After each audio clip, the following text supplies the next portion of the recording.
Chapter 1. The Great Devourer, Tyranid Biology and the Hive Mind. To understand the threat of the Xenos species we call the Tyranids, we must first look beyond the borders of our own galaxy. We must look into the cold, empty void that surrounds the Milky Way. For millions of years, this species traveled through the silent darkness between galaxies, floating in a state of deep, frozen hibernation. They did not possess engines or metal ships. Instead, they drifted as giant, living vessels waiting for a sign of life. That sign came during the dark days of the Horus Heresy, when an ancient Xenos device known as the Pharos Beacon was overloaded on the world of Sotha. The sudden, intense flash of quantum psychic energy acted like a flare in the dark. It caught the attention of the Great Devourer. Slowly, the massive, sleeping fleets turned toward our galaxy, drawn by the psychic light of the Emperor's Astronomicon. When the first tendril of this alien swarm finally arrived in the eastern fringe in the late 41st millennium, it struck the ocean world of Tyran Primus. Within days, an entire world was stripped of all life, leaving behind only a barren, dry rock. This was our first official meeting with the species we now call the Tyranids, named after the world they destroyed. But as the Ordo Xenos has learnt through centuries of painful study, the Tyranids are not just an army of beasts. They are a single, massive superorganism. They do not fight for territory, religion, or pride. They fight only to feed, to grow, and to evolve. The biology of the Tyranid is unlike any other creature in the galaxy. Every single part of their invasion, from the massive ships that travel through space to the smallest parasite that crawls on the ground, is entirely biological. They do not build machines, they do not mine metal, and they do not manufacture weapons. Every tool they use is a living creature, specifically grown for a single purpose. A Tyranid weapon is not a rifle made of steel. It is a living symbiotic beast that bonds with the arm of its host, feeding on the host's own blood to generate and fire highly acidic projectiles, or living, flesh-eating beetles. This biological technology allows for an incredible level of adaptability. When a Tyranid hive fleet attacks a world, it does not just bring the soldiers it already has, it constantly studies the defenders. If the defenders use heavy cold weather gear and flame weapons, the next generation of Tyranids born in the breeding pools will have thick, heat-resistant hides. If the defenders rely on heavy armor, the swarm will produce beasts with claws that can cut through ceramite-like paper. This process of directed evolution is incredibly fast, taking only days or even hours to complete. The secret to this adaptability lies in how the Tyranids handle genetic material. When a world is invaded, specialized creatures called rippers and massive feeding beasts consume everything organic. They swallow plants, animals, soil, and the bodies of both allies and enemies. All of this material is dissolved in massive, bubbling pools of acid, known as reclamation pools. The genetic code of the consumed life forms is extracted and analyzed by the hive ships floating in orbit. The hive mind then takes the best genetic traits of the local life and merges them into its own creatures, creating new, deadlier bioforms. Through this grim cycle, our own strengths are turned against us. At the center of this terrifying biological machine is the hive mind. It is a mistake to think of the Tyranids as a collection of individual creatures. A single gaunt or warrior does not have personal thoughts, fears, or desires. It does not even possess a true sense of self-preservation beyond what is useful for the swarm. Instead, every Tyranid is merely a single cell in a colossal, galaxy-spanning body. The hive mind is the collective consciousness of the entire species, a vast and cold psychic intellect that controls billions of bodies simultaneously. To understand how this mind directs its forces across light years of space and on the chaotic battlefields of war, we must study the synaptic hierarchy. The hive mind does not communicate through radio signals or spoken words. It uses a psychic network known as the synaptic web, because the sheer volume of the hive mind's thoughts is too great for a simple creature like a termagant to handle directly. The swarm uses specialized leader organisms called synapse creatures. These synapse creatures act like psychic relays or living routers. The largest and most powerful of them, such as the massive hive tyrants, receive the direct will of the hive mind and project it outward over a wide area. Smaller synapse creatures like Tyranid warriors or zoanthropes pick up this signal and pass it down to the rank-and-file beasts. Under the influence of a synapse creature, the smaller Tyranids move with perfect coordination. They do not hesitate, they do not feel pain, and they execute complex military tactics with the precision of a machine. However, this hierarchy also reveals the greatest tactical weakness of the swarm. If a synapse creature is killed, the psychic connection to the hive mind is instantly severed for all the smaller beasts in the area. Without the controlling will of the hive mind, creatures like Gaunts and Hormogaunts instantly lose their coordination. They revert to their basic animal instincts. Some will flee in panic, others will freeze in confusion, and some will simply fall upon each other in a feral frenzy of hunger. For this reason, Imperial commanders are trained to identify and target synapse creatures above all else.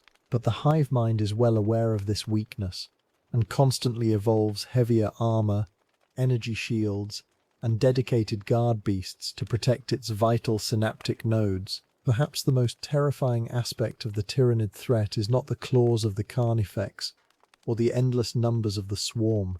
It is a psychic phenomenon known as the shadow in the warp. The shadow in the warp is not a weapon that the Tyranids actively fire.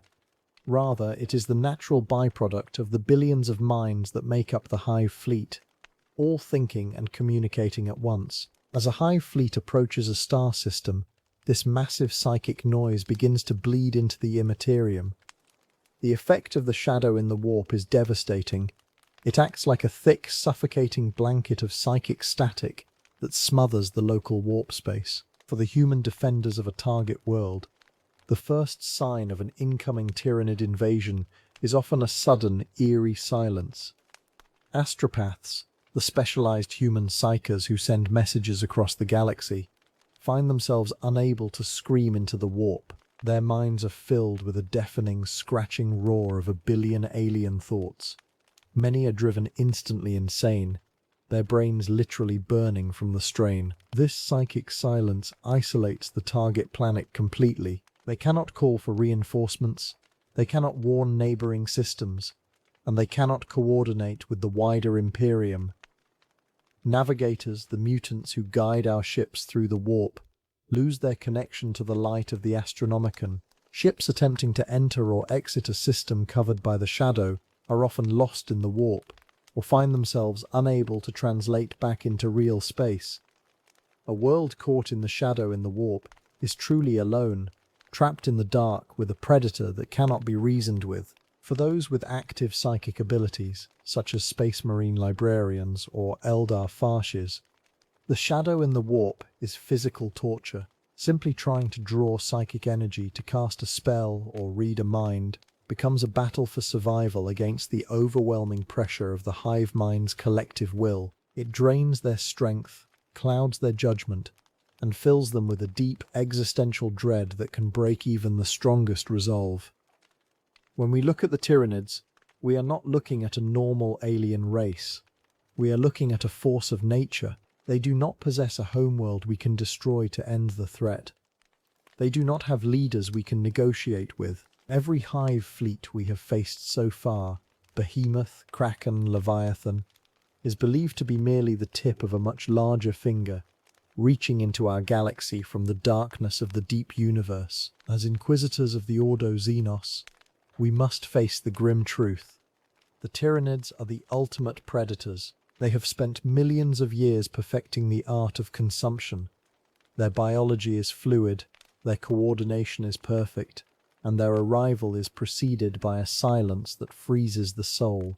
If we cannot find a way to sever the synaptic web permanently, or if we cannot stop the endless fleets that still drift in the dark, then our galaxy and everything in it will eventually be nothing more than raw fuel for the great Devourer. Chapter 2. The Immortal Dynasty. Necron Biotransference and Gauss Warfare. To understand the true nightmare of the Necron threat, we must look beyond their cold metal shells. We must look back through 60 million years of silent history. As an archivist of the Ordo Xenos, it is my duty to document the horrors of the alien, but no species in this galaxy presents a greater challenge to our survival than the soulless legions of the Necrons. They do not breathe, they do not bleed, they do not feel fear, pity, or pain. To face them on the battlefield is to face the cold certainty of death itself. But they were not always like this.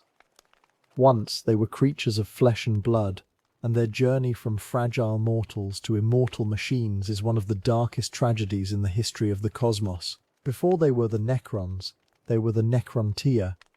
They were born in a corner of the galaxy known as the Halo Stars. Their home world was a cruel, unforgiving place, orbiting a massive star that burned with intense, deadly radiation. The solar winds and toxic rays of this star poisoned their bodies from the moment of their birth. The Necrontia were a people defined by sickness. Their lives were incredibly short, constantly cut down by terrible cancers and genetic decay. They lived in pain, and their culture became completely obsessed with death. They built grand tombs and monuments for the dead that were far more beautiful and permanent than the cities they built for the living. Despite their physical weakness, the Necrontia possessed brilliant minds. They developed advanced technology and eventually left their dying home world in great colony ships, searching for a place where they could live without pain. But as they expanded across the stars, they found no cure. Instead, they found the Old Ones. The Old Ones were an ancient, powerful race of beings who possessed godlike psychic power and, most importantly, near-infinite lifespans. The contrast between the two races was too much for the Necrontai to bear. While the Necrontai suffered and died young, the Old Ones lived forever in joy and health.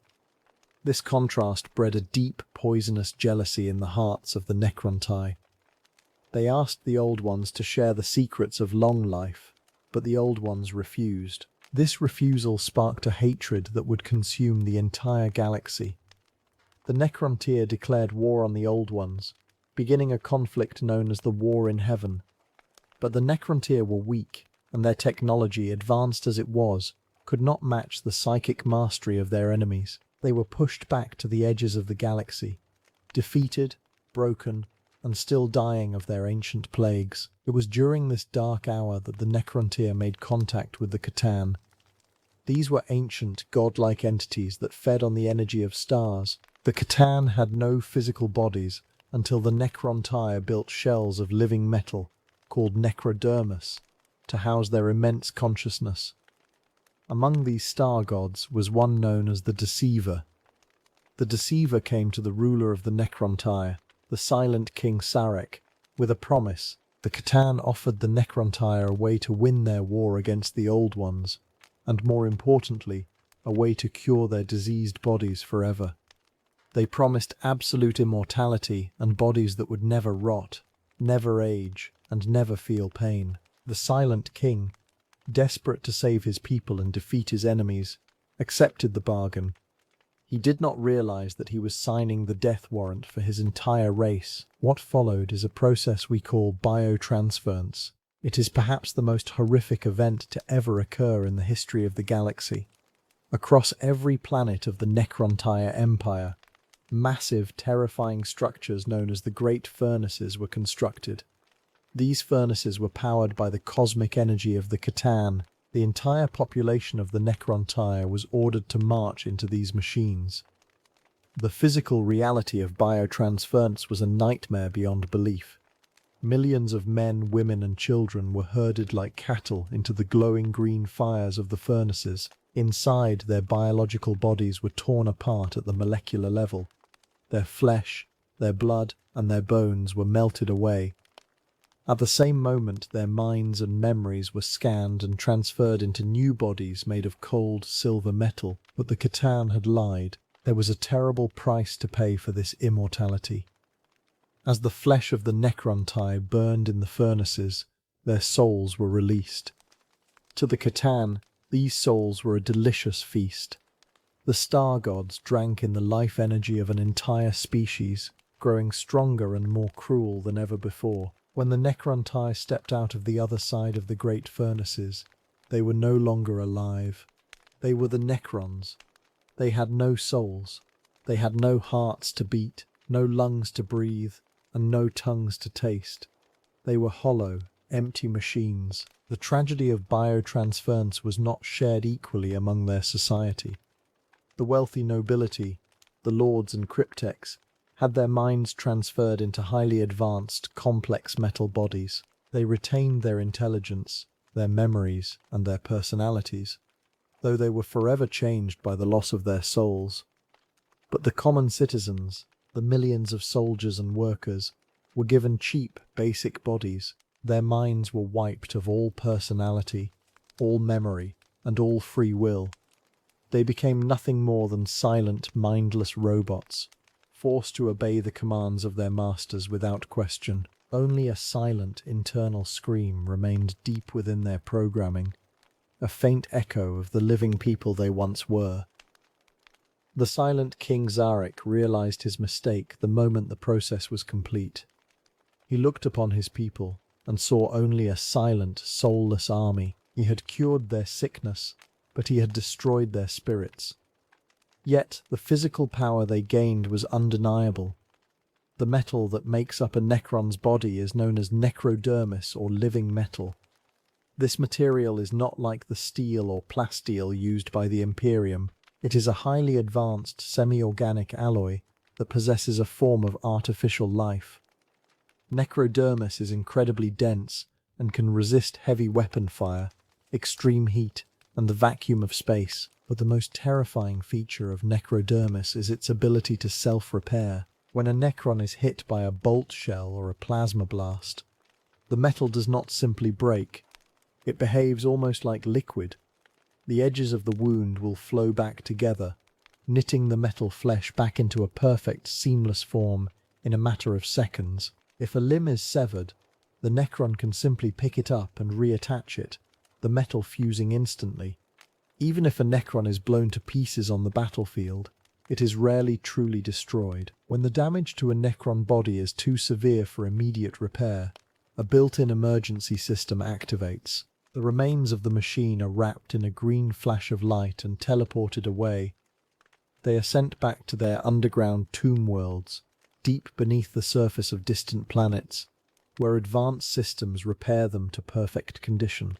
This means that when we fight the Necrons, we are not just fighting an army, we are fighting an enemy that can never be permanently thinned on the field of battle. Every warrior we strike down may return to face us again tomorrow. With these undying bodies, the Necrons defeated the Old Ones, and then turned on their treacherous masters, the Catan, shattering them into weak fragments. But the war had exhausted the galaxy, and the Necrons knew their time had not yet come. They entered a state of deep hibernation, sleeping in their massive tomb worlds for 60 million years, waiting for the galaxy to heal so they could reclaim it. Now, they are waking up, and they bring with them the most clean, terrifying weapons ever devised. Gauss technology. To the average Imperial citizen, a Gauss weapon might look like a laser or a plasma gun, but its function is entirely different and far more horrible. Imperial weapons rely on heat, kinetic impact, or chemical reactions to destroy a target. A bolt shell tears flesh, a meltagun melts armor, but a Gauss weapon does not destroy through force. It destroys through molecular dissolution. At its core, a Gauss weapon is a highly advanced magnetic projector. When fired, it does not shoot a physical projectile or a bolt of plasma. Instead, it emits a beam of green, lightning-like energy. This beam is a focused, high-intensity magnetic field. The moment this field touches a target, it violently disrupts the atomic bonds that hold matter together. The effect on a human body is horrifying to witness. When a soldier is hit by a Gauss flare, there is no explosion. There is only a terrible rushing sound, like wind passing through a hollow pipe. The beam strips the target apart, layer by layer, atom by atom, First, the outer clothing or armor is pulled away, dissolving into a cloud of microscopic dust. Then, the skin and muscle tissue are peeled back, exposing the bone beneath. Finally, the bones themselves are broken down into their basic chemical elements and pulled toward the muzzle of the weapon. In a fraction of a second, a living, breathing human being is reduced to nothing but a pile of grey ash and a lingering smell of ozone. There is no blood, no scream, and no chance for medical aid. This molecular stripping makes Gauss weapons incredibly effective against any target. It does not matter how thick a tank's armor is, or how blessed a space marine's power armor may be. The magnetic field of a Gauss weapon treats ceramite, steel, and flesh exactly the same. A simple squad of Necron warriors, carrying basic Gauss flayers, can strip away the heavy armor plate of a massive Imperial lemon rust tank, reducing the vehicle to a pile of scrap metal and dust in a matter of moments. This is the cold, clinical reality of the Necron dynasty. They did not just trade their humanity for metal, they traded the very concept of chaos, passion, and error for perfect mechanical efficiency. Their history is a warning of what happens when a race values survival over its own soul, and their weapons are a reminder that to the universe, we are nothing more than collections of atoms, waiting to be swept away by the immortal rulers of the past. Chapter 3. The Green Tide, Orkoid Physiology, and the Gestalt Field. To understand the true horror of the Green Tide, one must look beyond the crude armor and the roaring chain axes. One must look into the very flesh of the beast. The Ordo Xenos has spent 10,000 years dissecting, analyzing, and burning the creature known as the Ork. What we have discovered is not just a primitive alien, but a biological weapon designed to endure the end of the universe. The Ork is not a natural animal. It is a biological hybrid, a symbiosis of animal tissue and fungal matter. Inside their massive muscular bodies, a complex network of fungal tubes runs alongside their blood vessels. This fungal element gives the Ork a level of physical resilience that defies standard biology. It acts as an internal healing system, sealing ruptured blood vessels, fighting off diseases, and rebuilding torn muscle at an impossible speed. An Ork does not feel pain the way a human does. Their nervous system is highly simplified, where a human would go into shock and die from a severed limb. An Ork simply grows angry.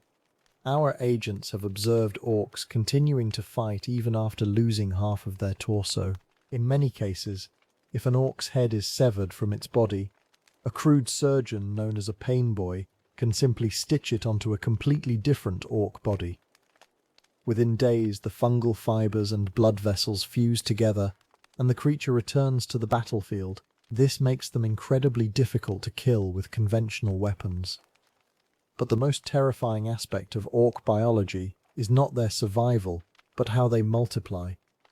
The Ork does not reproduce sexually. They have no females, no families, and no concept of love or offspring. Instead, they are asexual, reproducing entirely through spores. Every Ork sheds millions of microscopic spores throughout its life.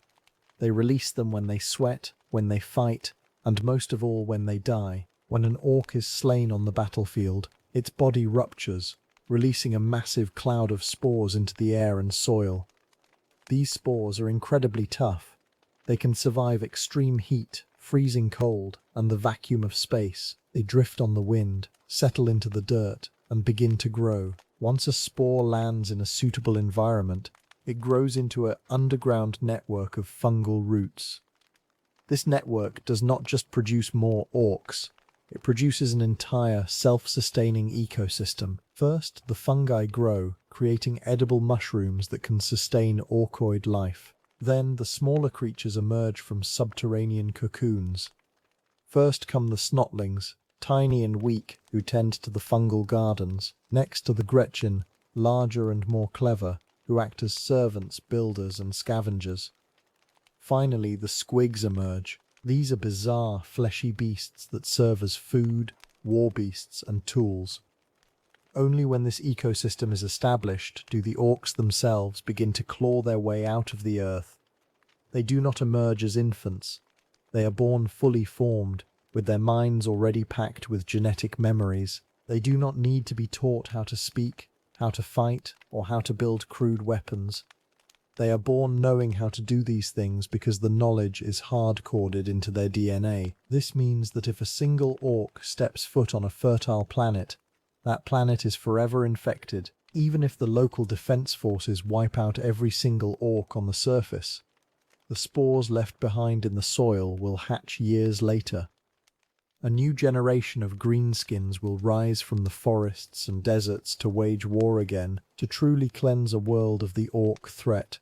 One must use fire, every corpse must be burned to ash, and in extreme cases, the entire crust of the planet must be sterilized with orbital bombardment. While their biology is a marvel of dark science, it is their psychic presence that truly defies the laws of the universe.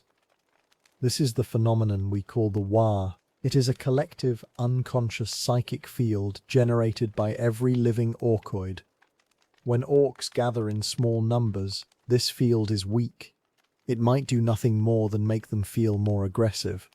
But as their numbers grow, the field grows exponentially. When thousands or millions of orcs gather under a powerful leader, the Wark field becomes a physical force that bends reality itself. This Gestalt field acts as a lubricant for their crude technology. If a human tech priest examines an orc weapon, they will find nothing but a hollow pipe, a rusty spring, and a box of scrap metal. By all laws of physics, the gun should not fire. It has no firing pin, no gas tubes, and the ammunition is often the wrong size. Yet, in the hands of an orc, that gun will fire, reload, and tear through armor. This is because the collective belief of the orcs convinces reality that the gun should work. They believe that if they pull the trigger, bullets will fly out, and so the universe obliges. If a human tries to use the same weapon, it will jam, break, or explode in their hands. This reality-bending power extends to their vehicles as well. Orc machines are often held together by nothing more than duct tape, spit, and sheer hope. Yet they move at incredible speeds and survive catastrophic impacts. The orcs firmly believe that painting a vehicle red makes it go faster. To our scientific horror, the Wark field makes this true. Red orc vehicles have been measured traveling at speeds that exceed their mechanical limits. They believe that yellow makes explosions bigger, so their yellow bombs pack a heavier punch. They believe that blue brings good luck, so orcs painted in blue pigment miraculously survive shots that should have vaporized them. This is not magic in the traditional sense, nor is it the calculated psychic power of the Eldar or human psykers. It is a crude, brute force alteration of the physical laws of our universe. The orcs do not even know they are doing it. They do not understand physics, so they do not understand that what they are doing is impossible. Their absolute, unquestioning confidence is their greatest weapon. As the Wark field grows stronger, it also begins to physically change the orcs themselves. The field acts as a signal, triggering dormant evolutionary traits in their genetic code.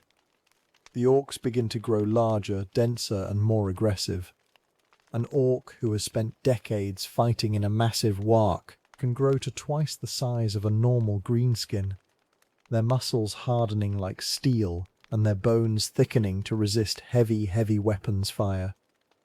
The field also activates the minds of their specialist castes, known as the Odd Boys. Mech Boys, the orc engineers, do not go to school to learn how to build teleporters, force fields, and giant walking war machines. The knowledge is locked inside their DNA, waiting for the psychic energy of the Warg to unlock it. As the green tide swells, Mech Boys suddenly feel the urge to build larger and more devastating weapons. They do not know why they are putting certain wires together, only that it feels right. Similarly, the Weird Boys, who are the latent psykers of the orc race, become channels for this collective energy. Unlike human psykers, who draw their power directly from the terrifying depths of the warp, Weird Boys draw their power from the minds of the orcs around them. When the orcs scream and charge into battle, The psychic energy builds up inside the weird boy's brain like steam in a boiling pipe. If they do not release it, their heads will literally explode from the pressure, but when they do release it, they can launch devastating blasts of green energy, melt tank armor with a glance, or even crush entire squads of space marines under the spectral foot of their brutal gods. This makes the Orc race one of the most dangerous threats to the Imperium. They are not a civilization that can be reasoned with, nor are they an empire that can be defeated by taking their capital. They are a self-replicating, galaxy-spanning plague that grows stronger the more you fight them. When we of the Ordo Xenos look upon the Orc, we do not see a mere barbarian, we see the ultimate weapon of a forgotten war. Legends suggest they were engineered millions of years ago by ancient godlike beings to fight a war of survival against cold, mechanical nightmares. They were built to never give up, to never run out of soldiers, and to find joy in the absolute horror of endless combat. They do not fear death, because to an Orc, death is just a way to release more spores and create more Orcs. They do not suffer from despair, because they believe that if they win, and if they die, they died fighting, so it still counts as a victory. Against such an enemy, traditional military strategies often fail. Our duty as Inquisitors is to identify the signs of a rising warg before it can gain momentum.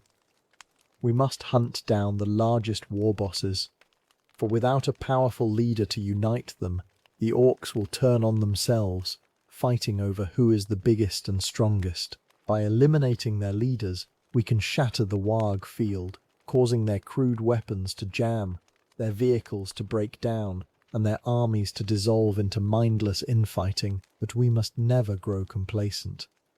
For beneath the soil of 1,000 worlds, the spores are waiting, silent, invisible and patient. They bide their time, waiting for the moment they can rise again and cover the stars in a tide of green. Chapter 4. The Dying Stars. Aeldari Path System and Psychic Technology. To study the Aeldari is to study a biological paradox. From a distance they resemble humanity, yet any autopsy conducted by the Ordo Xenos reveals a physiology that is utterly alien. Their bones are lighter, hollowed like those of predatory birds, yet possess a strength that far exceeds our finest steel alloys. Their muscle tissue is dense, arranged in complex fibrous bands that allow for reaction speeds that no unmodified human can match. Even their blood is different, flowing with a chemical composition that sustains a highly efficient metabolism. Yet, their physical superiority is not their most defining trait. It is their mind. An Aeldari does not experience the universe as we do. Their senses are incredibly sharp. They can perceive colours beyond our visible spectrum, hear frequencies that would seem like dead silence to us, and feel the slightest vibrations in the air. This sensory input is coupled with an emotional range that is terrifyingly deep. Where a human feels anger, an Aeldari experiences a consuming rage. Where we feel sadness, they feel a hollow grief that can physically wither them. Every emotion is an extreme, a violent storm within their consciousness. This intense psychological makeup is their greatest strength, but also their ultimate curse. Because their minds are so psychically active, their thoughts and feelings echo loudly in the warp. In the ancient past, this unrestrained emotional depth gave birth to the entity we designate as Slaanesh. To this day, the soul of every living Aeldari is psychically linked to this entity. Slaanesh is constantly pulling at them, a steady, invisible drain on their life force. If an Aeldari loses control of their mind for even a moment, or if they die without protection, their soul is instantly pulled into the warp to be consumed by their great nemesis. To survive this constant threat, the survivors of this fallen species developed a rigid social structure known as the Path System. This system is a psychological defense mechanism. An Aeldari does not simply live, they choose a specific path to master. These paths are highly focused ways of life that demand absolute discipline. One might walk the path of the artisan, dedicating decades to the perfect shaping of glass or the composition of a single melody. Another might choose the path of the warrior, submerging their identity into an aspect of combat, learning to kill with clinical, detached perfection. The path serves as a mental shield. By focusing their entire being on a single, narrow discipline, they lock away their wider emotions. They channel their intense energy into a safe, structured outlet. When an Aeldari feels they have learnt all they can from a path, they transition to another, leaving their old life behind. However, this system carries a grave danger. Sometimes an individual becomes too focused. They lose themselves in their work or their combat. They become trapped, unable to leave their chosen path. A warrior who becomes trapped on the path of the warrior becomes an exarch, a being who can never again live a normal life, forever consumed by the ritual of slaughter. Even with the discipline of the paths, physical death remains the greatest danger for the Aeldari. Without intervention, the moment their heart stops, their soul is lost. To prevent this, every member of a craft world wears a small polished gem upon their chest. This is a spirit stone or waystone. These stones are not manufactured. They are harvested from the Crone worlds, ancient planets within the Eye of Terror that were once the heart of the Aeldari Empire. Retrieving these stones is one of the most hazardous tasks their species undertakes, requiring stealth and speed to avoid the daemonic entities that infest those dead worlds. A waystone is made of a unique, psychoreceptive crystal. Before it can be used, it must be attuned to the mind of a specific Aeldari. Once attuned, it acts as a constant psychic anchor, absorbing the minor fluctuations of their soul and shielding them from the passive drain of Slanesh. At the moment of physical death, the stone operates as a psychic trap. It instantly pulls the departing soul into its crystal matrix, locking the individual's consciousness, memories, and personality inside. For the Ordo Xenos, these stones are objects of intense study and caution. A spirit stone containing a soul is not dead matter. It is a living mind trapped in a cold, crystalline cage. If a stone is crushed or broken, the soul inside is released directly into the warp, a fate that the Aeldari view with absolute horror. Our strike teams are instructed to recover these stones whenever possible, as they can be used as leverage in negotiations, or analysed to extract valuable tactical intelligence from the ancient minds preserved within. When an Aeldari dies in battle, their companions will go to extreme lengths to retrieve the spirit stone from their corpse. Once safely brought back to their massive, spacefaring vessels known as craft worlds, the stone is taken to the heart of the ship. Here it is inserted into the structural frame of the vessel. This frame is made of wraithbone, a highly unusual material that forms the literal skeleton of the craft world. Once the spirit stone is joined with the wraithbone, the soul inside is released into a vast, artificial psychic network called the Infinity Circuit. The Infinity Circuit is essentially a communal afterlife. Within this network, thousands of deceased Aeldari souls flow together, merging their consciousness while retaining a degree of individuality. They can communicate with the living, share their wisdom, and help guide the craft world through the cold void. The Infinity Circuit is not just a database of ancestors. It is the living nervous system of the ship itself, powering its defense shields, navigating its course, and maintaining its life support systems. The technology of the Aeldari is entirely dependent on this psychic infrastructure. They do not use standard machinery, wires, or metal alloys like the Imperium. Instead, they rely on wraithbone. Wraithbone is a psychoplastic substance, a physical manifestation of warp energy that has been drawn into real space and solidified. It is incredibly strong, far more resilient than our standard plasteel, and capable of absorbing massive amounts of kinetic and thermal energy. This material can only be manipulated by specialized Aeldari known as bone singers. These individuals do not use hammers, furnaces, or automated assembly lines. Instead, they use musical instruments and psychic focus to sing the wraithbone into shape. They grow buildings, vehicles, and weapons as if they were biological organisms. Because wraithbone is a psychic conductor, Any object made from it has an innate connection to the mind of its user. A Wraithbone rifle does not have a mechanical trigger. It fires when the wielder psychically wills it to do so. This psychic connection is also what allows the Aeldari to field their most grim war machines, the Wraith Guards and Wraith Lords. When a craft world is in desperate need of military force, their living warriors are often not enough. In these dark times, Spirit Seers will enter the Infinity Circuit and call upon the souls of the dead.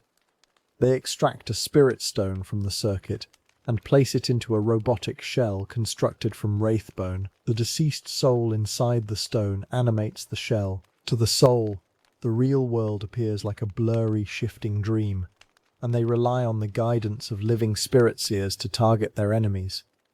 It is a tragic, hollow existence, forcing their honoured ancestors to leave their peaceful rest to fight once more. Once the battle is over, these stones are returned to the safety of the Infinity Circuit, though the process of being pulled back into the physical world is said to leave lasting scars on the spirits of the dead. The final piece of this complex biological and technological system is the webway. The Aeldari do not travel through the warp in the manner of Imperial vessels. They do not possess navigators, nor do they risk the sanity of their crews by exposing them to the raw currents of the Immaterium. Instead, they utilize a vast, ancient network of tunnels that exists between real space and the warp.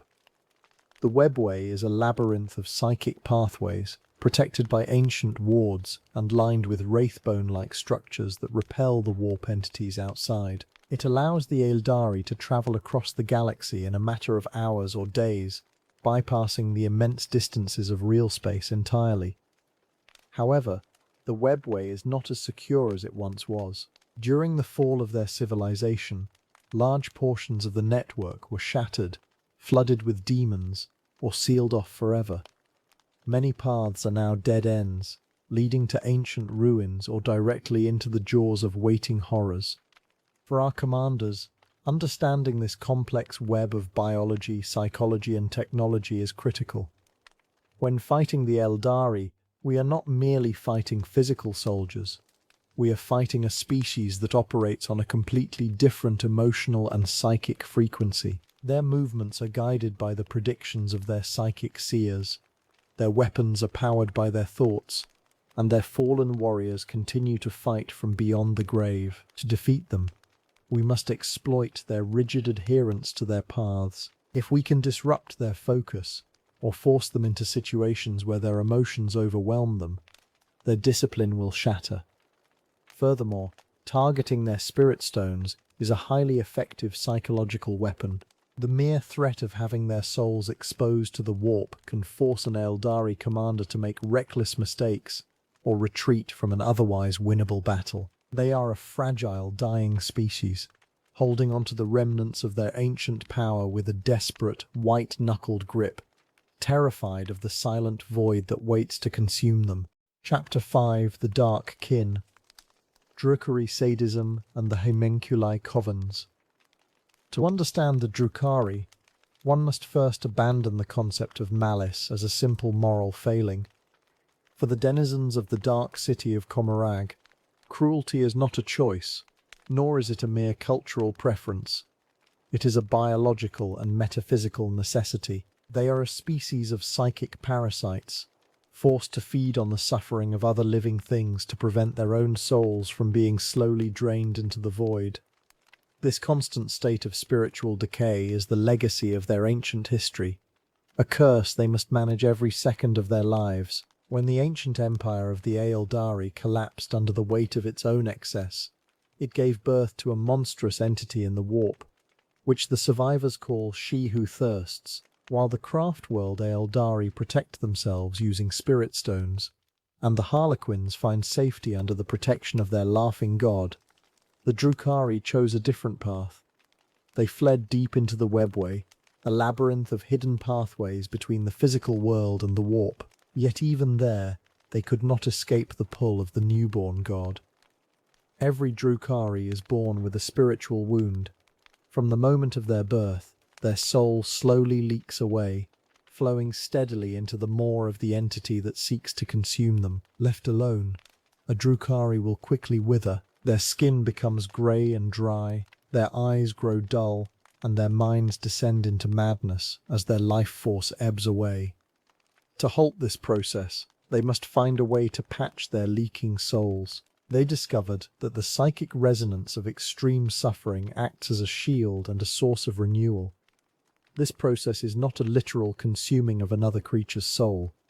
Instead, when a living being experiences intense pain, terror, and despair, it radiates a powerful spike of psychic energy. The Drukhari are biologically engineered to absorb this energy.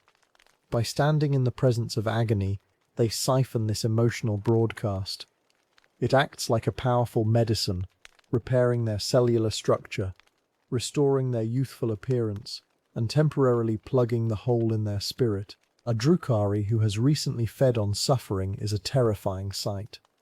They move with unnatural speed, their skin glows with a pale light, and their eyes burn with a cold, predatory energy. The dark city of Commorragh is built entirely around this predatory relationship. It is a sprawling metropolis of impossible size, hidden within the webway, lit by the stolen light of captured stars. Within its vertical spires and shadow-filled alleys, millions of Drukhari live in a state of perpetual hunger. To satisfy this hunger, they must launch raids into real space. They do not fight to conquer territory or to secure raw materials.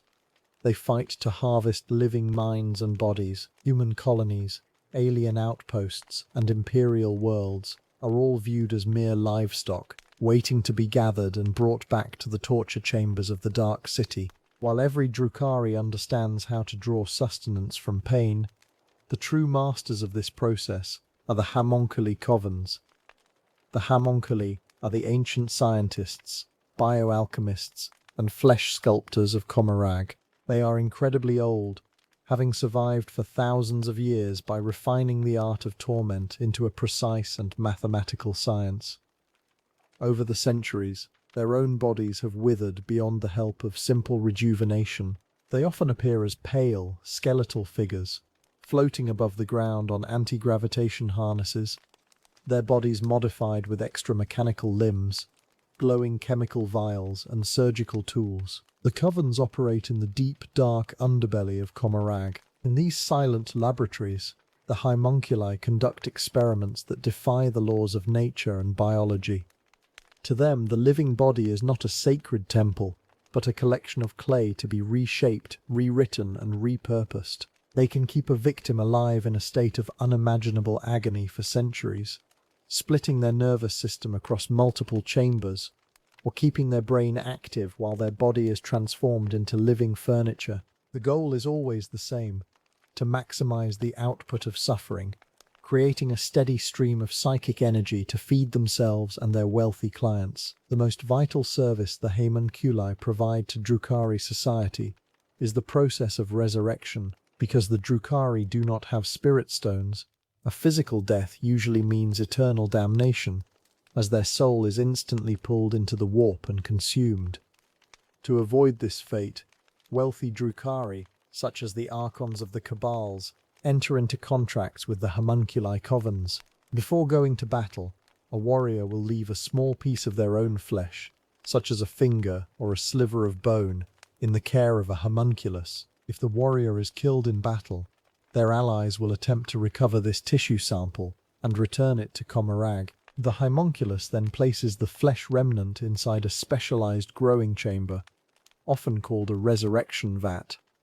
To power the regeneration process, the Haemonculus subjects dozens of captives to intense, concentrated torture nearby. The sheer volume of psychic energy generated by this agony is focused directly into the tissue sample.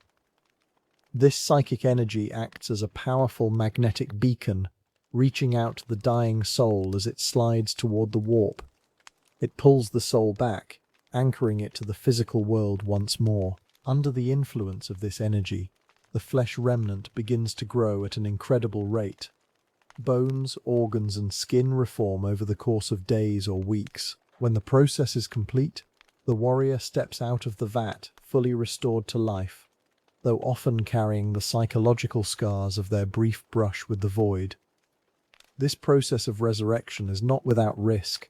If too much time passes between death and the beginning of the ritual, the soul may drift too far into the warp to be retrieved. Furthermore, the Haemonculi are notorious schemers. They rarely perform a resurrection without extracting a heavy price, often altering the client's biology in subtle, hidden ways, or leaving backdoor triggers in their nervous system to ensure future obedience. The laboratories of the Covens also produce the shock troops of the Drukhari armies. The most common of these are the Raks. These are Drukhari who have willingly given themselves over to the Haemonculi to be altered. They have their nerves severed so they no longer feel pain, and their hands are replaced with rusted blades, hooks, and chemical injectors. They act as the surgical assistants and bodyguards of the Haemonculi, eager to inflict upon others the same mutilation they have suffered. Far more terrifying are the grotesques. These monsters are not built from willing volunteers.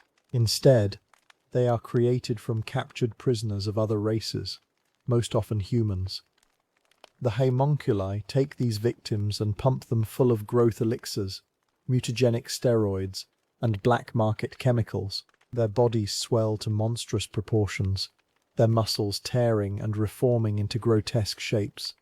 Their faces are covered with expressionless metal masks stitched directly into their flesh. They are lobotomized, turned into mindless, lumbering giants who know only the desire to destroy. In battle, they are unleashed as living battering rams, driven forward by the tubes and pumps embedded in their backs. From an inquisitorial standpoint, understanding the Drukhari requires looking past their terrifying cruelty and recognizing their structural weaknesses. Their entire civilization is built on a foundation of extreme instability. They are completely dependent on a continuous supply of external victims to survive. If the Imperium can deny them access to real space, their society will begin to consume itself. Without captives to feed upon, the citizens of Comarag will turn on one another, siphoning the pain of their neighbours to survive. Furthermore, their reliance on the Haemonculi for resurrection makes their leadership vulnerable. If an inquisitorial strike force can target and completely destroy a cabal's flesh reserves, or assassinate the specific Haemonculus holding their tissue samples, that cabal's leadership can be permanently eliminated. A death in real space becomes a true final death if there is no physical remnant left to anchor the soul. Ultimately, the Drukhari are a tragic warning of what happens when a species abandons its morality for the sake of survival. They have conquered death itself, but the price of their immortality is an eternity of horrific deeds. They are trapped in a cycle of pain, forced to become monsters to avoid being consumed by one. As we face them in the dark reaches of the galaxy, we must remember that we are not just fighting alien raiders. We are fighting a desperate, dying race that must torture us to keep their own souls alive for one more day. Chapter 6. The Greater Good. Caste Dynamics and Auxiliary Species. To understand the threat of the Xenos, we must first look at how they grow. In the vast records of the Ordo Xenos, few species present a greater puzzle than the Tull. In the late 35th millennium, an Imperial explorator ship called Land's Vision charted a small, dry world on the eastern fringe of the galaxy. The crew found a primitive, tribal people. These creatures were simple hunter-gatherers, barely mastering the use of stone tools and fire. The Imperial scouts marked the planet for routine cleansing and colonization. However, before the purging vessels could arrive, a massive warp storm cut off the entire region of space. The planet was lost behind a wall of unnatural energy for 6,000 years. When the warp storms finally cleared, the Imperium returned to find a disturbing reality. The primitive cave dwellers had not perished. Instead, they had bypassed millions of years of natural evolution in a mere 6 millennia. The Toll had built a highly advanced, star-spanning empire. They possessed plasma weaponry, powerful battlesuits, and warships that rivaled our own. For an inquisitorial archivist, this rapid rise is not just a technological marvel, it is a biological anomaly. It defies the slow, painful laws of nature that govern other species. It suggests a deeply calculated, highly structured system of development. To dissect this alien society, one must look at the dark period of their early history known as the Montor, or the Age of Discord. Before their sudden rise, the Tol were divided into distinct warring tribes. The tribes of the plains were strong hunters. The tribes of the mountains had developed thin membranes to glide on the wind. The valley dwellers were farmers, and the river dwellers were merchants. These groups fought a war of mutual destruction that threatened to wipe out their entire race. They were trapped in a cycle of endless violence. Then, according to alien myth, the Ethereals arrived. These mysterious figures appeared from nowhere and brought an end to the fighting with a single command. They introduced the philosophy of the greater good. This ideology demands that every individual sacrifice their personal desires for the survival and expansion of the collective. To enforce this, the Ethereals organized the warring tribes into a rigid, permanent caste system. Intermarriage between the castes was strictly forbidden. Through generations of forced breeding, these castes have evolved into distinct biological subspecies, each perfectly adapted to a specific role in the Empire. We begin our anatomical survey with the Fire Caste, known in their tongue as the Shaz. These are the warriors of the Tol Empire. Physically, they are the most robust of their kind. They possess dense muscle fibers, deep chests, and a natural aggression that has been carefully directed by their masters. Their skin is a pale blue-grey, thick and leathery to withstand the harsh environments of the worlds they conquer. Though they are shorter than an average human, their physical strength is considerable. However, they possess a major biological weakness. Their eyes lack the rapid focus of a human eye, making them poor hand-to-hand combatants. They rely heavily on their advanced targeting technology to compensate for this natural defect. Next are the Earth Caste, or the FIO. These are the builders, scientists, and engineers of the Empire. Biologically, they are stocky, short, and possesses wide, powerful shoulders. Their hands are broad and strong, capable of performing heavy manual labor or delicate micro-assembly. Unlike the aggressive Fire Caste, the Earth Caste is patient and analytical. They work endlessly in factories and laboratories, driven by a biological urge to create, maintain, and improve the machines of war. Without their tireless labor, the tall war machine would grind to a halt in a matter of weeks. The Water Caste, known as the Poor, serve as the administrators, merchants, and diplomats of the Empire. Physically, they are taller and more slender than their kin. Their facial features are highly expressive, and they possess a unique vocal structure that allows them to mimic the languages of other species with incredible accuracy. The Water Caste are masters of psychological manipulation. They are trained from birth to read the body language, sense, and vocal tones of alien species. They use this biological empathy to negotiate treaties, sow discord among enemies, and convince primitive worlds to surrender without a single shot being fired. The Air Caste, or the Core, are perhaps the most physically altered of the four basic castes. These aliens spend almost their entire lives in zero-gravity environments, serving as the pilots and crew of the Empire's vast space fleets. Over generations of living in orbit, their bodies have adapted to microgravity. They are tall, incredibly slender, and possess hollow, lightweight bones. Their limbs are elongated, and their eyes are highly sensitive to motion and light, allowing them to pilot starships through chaotic space battles. However, this adaptation comes at a terrible cost. On a planet with standard gravity, their fragile bones will easily shatter, and they require specialized suits or anti-gravity chairs just to survive on solid ground. At the absolute peak of this pyramid sit the Ethereals, the On. They are the undisputed rulers of the Tol Empire. Physically, they are distinguished by a small diamond-shaped organ embedded in the center of their foreheads. This organ is the subject of intense study by the Ordo Xenos. Autopsies of captured specimens suggest that this organ does not possess psychic power. Instead, it is believed to secrete highly advanced chemical pheromones.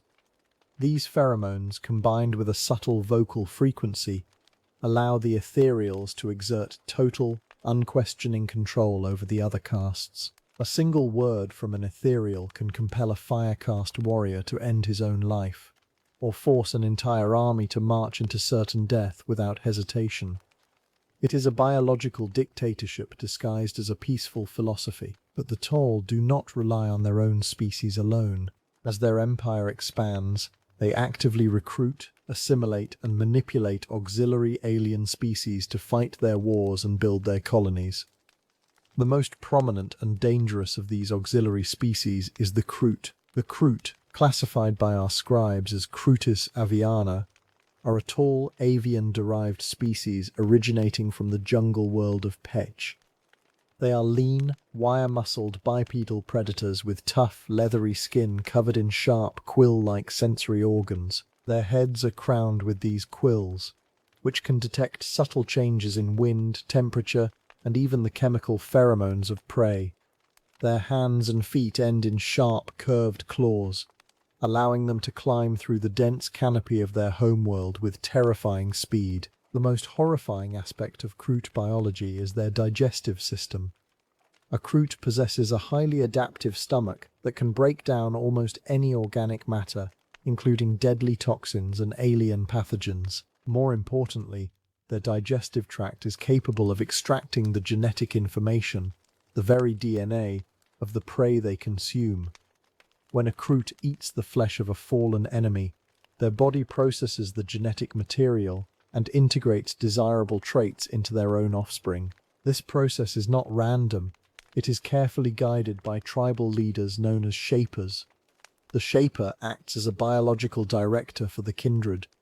By choosing which prey the tribe consumes, the Shaper can steer the evolution of the entire group. If they need stronger warriors, they will hunt and consume beasts of great physical strength. If they require better vision or stealth, they will hunt agile, nocturnal predators. However, this genetic theft is a highly dangerous path. If a Kroot kindred consumes too much of a single specialized beast, they run the risk of falling into an evolutionary dead end. Over time, they can lose their intellect and transform permanently into wild beasts. The hulking Krootox, used as living heavy weapon platforms, were once sapient Kroot who consumed too much muscle-bound prey. The swift Kroot hounds, used to track enemies through dense brush, suffered a similar fate, losing their intelligence to become loyal, predatory beasts of burden. The Tall view the Kroot as valuable, if primitive, shock troops. They use them to screen their infantry, clear dense terrain, and engage in the brutal hand-to-hand combat that the Tall themselves despise. Yet, the relationship is tense. The Ethereals find the Kroot's habit of eating the dead to be barbaric and counter to the clean, civilized image of the greater good. The Kroot, in turn, secretively sell their mercenary services to other species across the galaxy, hiding their travels from their blue-skinned masters. Beyond the Kroot, the Tor have integrated other specialized species, such as the Vespid. These are insectoid creatures from a gas giant, possessing diamond-hard wings and the ability to emit deadly neutron radiation. Because their minds are so alien, the Tor could not communicate with them directly. To solve this, the Earth Caste created translation helms. When these helms are placed upon the Vespid leaders, the insectoids suddenly become highly cooperative, leading many in the Ordo Xenos to suspect the helms contain subtle mind control technology. When we look at the Tor Empire, we do not see a simple alliance of alien species. We see a highly organized, rapidly evolving superorganism.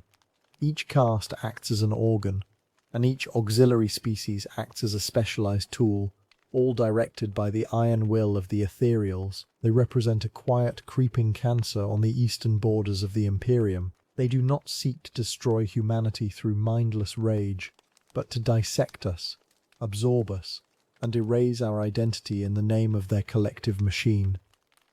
We must remain vigilant. We must study their biology, exploit their physical weaknesses, and ensure that their rapid rise is met with an equally swift, merciless fall. Chapter 7: Shadows of the Hive, Genestealer Cults, and Insidious Infiltration. The archives of the Ordo Xenos are filled with accounts of worlds that died not from orbital bombardment, but from a sickness of the blood. Of all the threats to the Imperium of man, none is more insidious than the Tyranid vanguard organism known as the Genestealer. While other alien species attack our borders with warships and plasma fire, the Genestealer conquers from within. It does not destroy our cities, it simply waits for us to hand them over. This is an investigation into the reproductive subversion of imperial worlds, tracking the genetic corruption from the first touch of a pure strain monster to the rise of a monstrous patriarch. To understand the scale of this threat, we must look at how an infection begins. It starts with a single organism, a pure strain Genestealer. These beasts are built for survival. They can endure the cold vacuum of space, hiding within the rusted metal of drifting space hulks. When one of these vessels drops into the orbit of an unsuspecting imperial world, the nightmare begins. The pure strain slips onto the surface, finding its way into the dark underbelly of a hive city, the deep tunnels of a mining complex, or the damp sewers beneath a planetary capital. Once inside the shadows, the beast begins its work. It does not seek to kill, but to multiply. It hunts for a single human host. When it finds a victim, it does not tear them apart with its diamond-hard claws. Instead, it uses its eyes. The pure strain possesses a powerful hypnotic gaze that locks the victim in place, freezing their mind and paralyzing their body. While the victim is helpless, the Genestealer delivers what the Ordo Xenos calls the Genestealer's kiss. The beast opens its mouth and extends a ribbed, muscular tube called an ovipositor. It thrusts this tube under the victim's skin, often through the throat or chest, and injects a microscopic package of alien genetic material. This seed immediately goes to work within the host's body. The biological rewrite is swift and complete. The alien DNA merges with the human genome, altering the victim's cells at a fundamental level. The host does not feel sick. In fact, they feel a strange sense of peace and purpose. The psychic influence of the Genestealer fills their mind with a powerful, hypnotic devotion to the alien that infected them.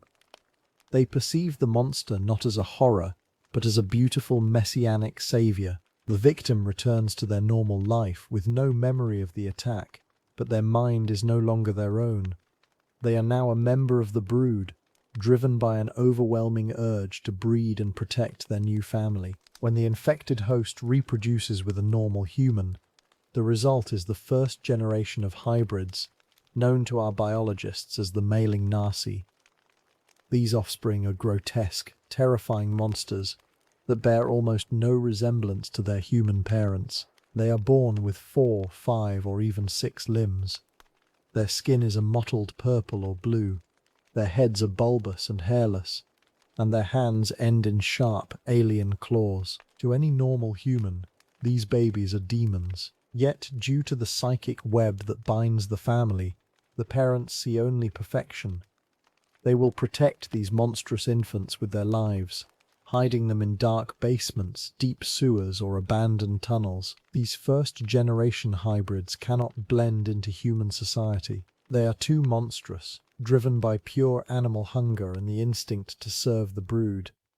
They act as the heavy labor and the silent guardians of the growing cult, hiding in the darkness while their parents lure more victims to receive the Genestealer's kiss. As the cult grows, the first generation breeds with other infected humans, giving birth to the second generation. These hybrids are still deeply mutated, but they are slightly more humanoid. They can stand upright and may have only 3 or 4 limbs. While they still lack the ability to speak human languages and have limited intelligence, they are strong and highly obedient. They are often used to operate heavy machinery in the deep mines or factories of the Hive world, away from the watchful eyes of the planetary authorities. The true danger to the Imperium begins with the 3rd generation. These hybrids show a significant shift toward human physiology. They have only 2 arms, though one may still end in a claw. Their faces are recognizable as human, although they still possess bald heads, ridged foreheads, and heavy hunched backs. Crucially, The third generation can speak. They can wear heavy clothing, masks, or industrial helmets to hide their slight physical deformities.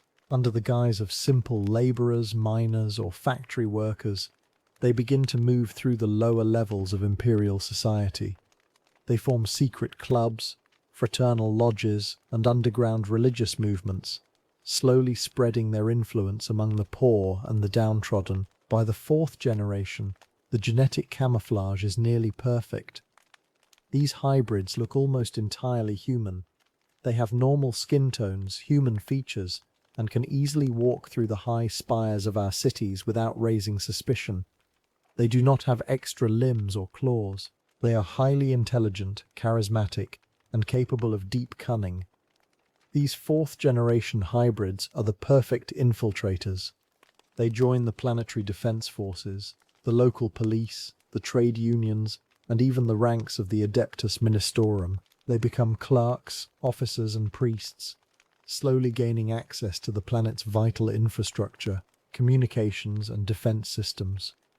It is within this fourth generation that the cult's leadership emerges. The psychic energy of the brood concentrates in certain gifted individuals, producing powerful mutants. One such mutant is the Magus, a highly potent psyker who serves as the public face and spiritual leader of the cult. The Magus uses psychic projection to hypnotize crowds, spreading messages of hope, rebellion, and the arrival of savior gods from the stars. Alongside the Magus stands the Primus, a military genius born to lead the cult's hidden armies. The Primus organizes the stockpiling of weapons, the sabotage of planetary defenses, and the training of the cult's underground militia. While the fourth generation works to control the planet, their own reproduction brings the horrific cycle to its absolute peak. When fourth generation hybrids mate, they do not produce humans or near humans. Through a paradox of alien biology, the genetic cycle resets. The offspring born to the fourth generation are not hybrids at all. They are fully formed, pure strain Genestealers. These newborn pure strains are identical to the monster that first arrived on the planet. They are incredibly fast, lethal, and possess the same ability to deliver the Genestealer's kiss. With their birth, the infection can now spread exponentially, branching out to neighboring cities, continents, and even other star systems via trade ships. At the center of this web sits the original organism that started it all, the Patriarch. Over decades, as the psychic network of the cult expands, the first Genestealer undergoes a massive physical transformation. It grows to twice its original size, its muscles swelling and its chitinous armor hardening into a dense shield. Its brain expands, turning the beast into a highly powerful psychic beacon. The Patriarch no longer hunts. It sits on a throne of bone and industrial scrap deep beneath the earth, bloated and ancient, worshipped as a living god by millions of devoted followers. It is the heart of the brood mind, a localized hive mind that links every single cultist, from the lowest mutant to the highest government official, in perfect telepathic unity. The tragedy of the Genestealer cult is the complete delusion of its human members. They do not know they are serving a giant, star-spanning predator. The Magus teaches them that the Tyranids are the Star Children, benevolent gods who will arrive to lift them out of their miserable, hard lives and carry them away to a paradise among the stars. The cultists work with fanatical devotion, sabotaging defense grids, poisoning water supplies, and preparing for the day of ascension. They believe they are fighting for freedom from the brutal, cold rule of the Imperium. The reality is unspeakably dark. The massive psychic beacon generated by the Patriarch and the Magus acts as a light in the dark void of space. It calls out to the Tyranid Hive fleets, guiding them directly to the planet. When the Hive fleet arrives in orbit, the Genestealer cult rises in open rebellion, paralyzing the planet's defenses and preventing any call for help from reaching the wider Imperium. They believe their gods have arrived to save them, but there is no salvation for the infected. As the Tyranid swarms rain down from the sky, The psychic link of the patriarch is suddenly overridden by the sheer, crushing weight of the hive mind. The illusion is shattered. The cultists watch in absolute horror as their beloved star children begin to slaughter them alongside the uninfected. The biomass of the cult is just as valuable to the hive fleet as the rest of the planet's resources. In the end, every single member of the cult, from the lowest hybrid to the patriarch itself, is marched into the reclamation pools, dissolved into organic soup and consumed. The Ordo Xenos has found that detecting a Genestealer cult before it is too late is one of the most difficult tasks an Inquisitor can face. The early generations hide in places where Imperial authorities rarely look, while the later generations are indistinguishable from loyal citizens. Regular blood testing, psychic screening, and sudden, brutal purges of suspicious populations are our only weapons against this genetic poison. Yet, even as we speak, there are thousands of worlds across the Imperium where the sowers run thick with purple blood, where workers whisper of the Star Children, and where the shadow of the hive is already beginning to fall. Chapter 8. Beasts of the Immaterium. Warp entities and chaos spawn. The boundary between our physical universe and the sea of souls known as the Immaterium is paper-thin. While the Ordo Xenos spends much of its resources tracking physical alien species across the stars, we must also study the non-physical horrors that breach this veil. These are not creatures born of evolution, cellular division, or planetary ecosystems. They are thoughts, emotions, and nightmares made physical. They are the beasts of the warp, and their existence defies every law of biology and physics. To study them is to look directly into the mouth of madness, yet we must catalogue their traits if we are to survive their incursions. When a warp entity enters real space, it must find a way to maintain its shape without the raw energy of the warp. Their forms begin to decay and dissolve back into the void. To prevent this, they often anchor themselves to areas of high psychic activity, warp rifts, or the bodies of living hosts. Unlike a physical Xenos, a demon does not have organs. It does not possess a heart that can be stopped, or lungs that require oxygen. If you shoot a warp beast with a standard lasgun, the beam may pass through its torso, leaving a glowing hole that simply closes as the entity's willpower reshapes its form. This makes traditional ballistic weapons highly inefficient. To truly destroy them, one must disrupt the psychic bond holding their physical manifestation together. Among the most relentless of these entities are the fleshhounds of Khorne. These creatures are the physical manifestation of the blood god's wrath and predatory instinct. In real space, they appear as large, four-legged beasts resembling highly armored reptilian canines. Their skin is a deep blood-red color, covered in scales that are as tough as military-grade mesh plating.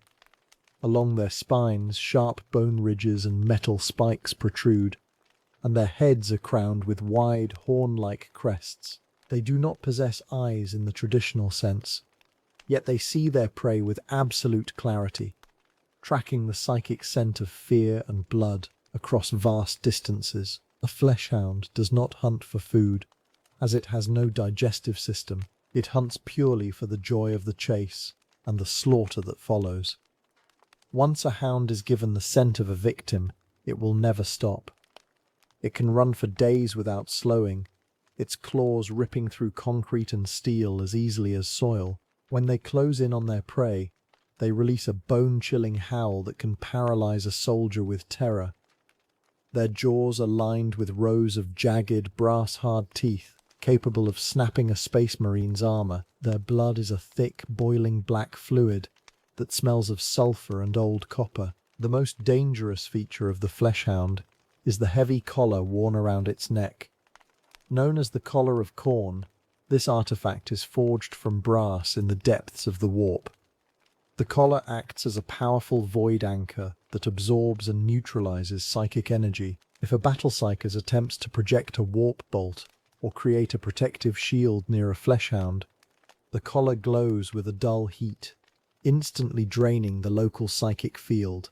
This makes the Hound completely immune to most forms of mental or magical attack, forcing defenders to rely entirely on physical weapons to defeat them. The grandest of these beasts, a three-headed horror known as Karanak, is said to guard the throne room of Khorne himself, capable of tracking prey across both space and time. While the Fleshhounds represent pure aggressive hatred, the entities known as the Beasts of Nurgle present a far more disturbing paradox. These creatures are massive, slug-like monstrosities that crawl across the ground on weak, flipper-like limbs. Their bodies are soft, pale, and covered in mottled, rotting skin that constantly oozes a thick, foul-smelling slime. A cluster of writhing green tentacles sprouts from their thick necks, and a heavy, whip-like tail wags constantly from their rear. They are surrounded by a buzzing cloud of bloated plague flies so thick it can obscure them from view. The true horror of the Beast of Nurgle is not its grotesque appearance, but its mind. Unlike almost every other creature of chaos, the Beast of Nurgle harbours no malice or hatred. It possesses the intellect and temperament of an overly enthusiastic, affectionate, domesticated pet. When it enters real space, it is filled with a joyful desire to play and make friends with the mortals it encounters. It does not understand that its touch is lethal. It bounds toward Imperial defenders, wagging its tail, eager to show affection. When the beast reaches a soldier, it wraps its toxic tentacles around them in a tight hug. It licks them with a long, slobbering tongue coated in necrotic acid and paralytic toxins. The slime trailing from its body instantly melts ceramite armor and rots flesh to the bone. Within moments, the soldier is poisoned, suffocated, and crushed to death under the beast's immense gelatinous weight. The Beast of Nurgle, noticing its new friend has stopped moving, feels a brief sensation of disappointment. It assumes the mortal has grown bored of the game, and it quickly bounds away to find another playmate, leaving a trail of melted, infected corpses in its wake. Other gods of the warp manifest their own unique beasts. The Screamers of Tzeentch are sky-dwelling predators that resemble massive, shimmering manta rays. They glide through the air on currents of magic, their bodies shifting in colour from deep blues to bright pinks.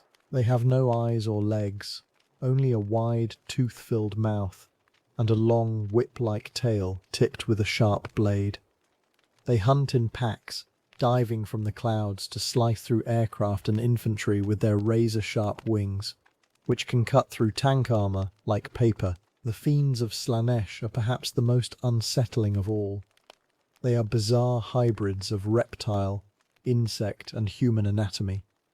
They stand on 4 slender legs, with a long segmented tail ending in a scorpion's stinger that drips a paralyzing fluid. Their upper bodies are covered in fine scales, and their elongated heads feature large liquid eyes and a lolling tongue. As they run, they emit a high-pitched hypnotic hum and exude a sweet, musk-like perfume. This musk overloads the senses of nearby mortals, causing them to fall into a dreamlike trance. By the time the victim realizes the danger, the fiend has already closed the distance, using its long claws to dissect them while they are unable to scream or run. While these warp beasts are born entirely of psychic energy, there is another category of monster that represents a different kind of biological tragedy. These are the Chaos Spawn. Unlike demons, a Chaos Spawn was once a physical, living mortal. Usually they begin as champions of the dark gods, warlords and cultists, who have spent their lives committing terrible acts to earn the favour of their patrons. In return for their service, these gods grant them mutations known as gifts. A champion might receive extra strength, scales for armour, or eyes that can see in the dark. However, the human body has biological limits.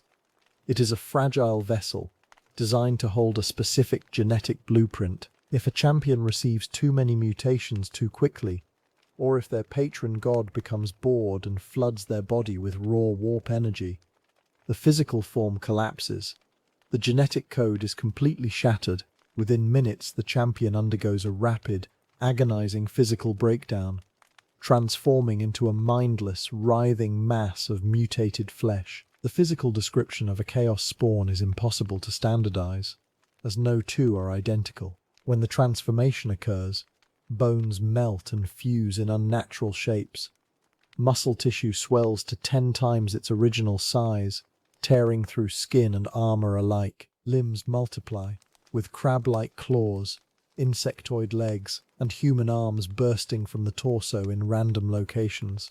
Multiple heads may form, or the face may melt entirely, leaving only a massive screaming mouth filled with mismatched teeth.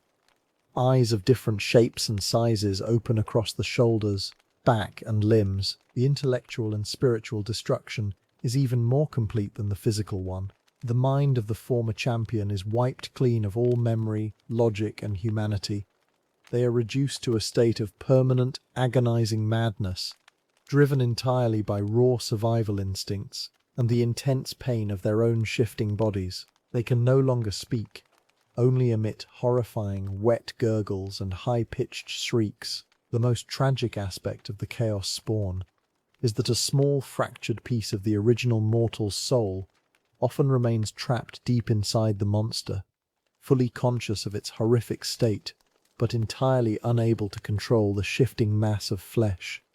In battle, Chaos Spawn are used by Chaos warbands as expendable shock troops. They are kept locked in dark cages, fed on the corpses of the fallen, and unleashed toward the enemy lines. They move with a frantic, rolling gait, scrambling forward on a chaotic mix of limbs. Because their biology is completely unstable, they do not feel pain in the way a normal creature does. A shot that destroys an arm or pierces a vital organ is meaningless, as the spawn's flesh simply flows over the wound, sealing it or growing a new limb in its place.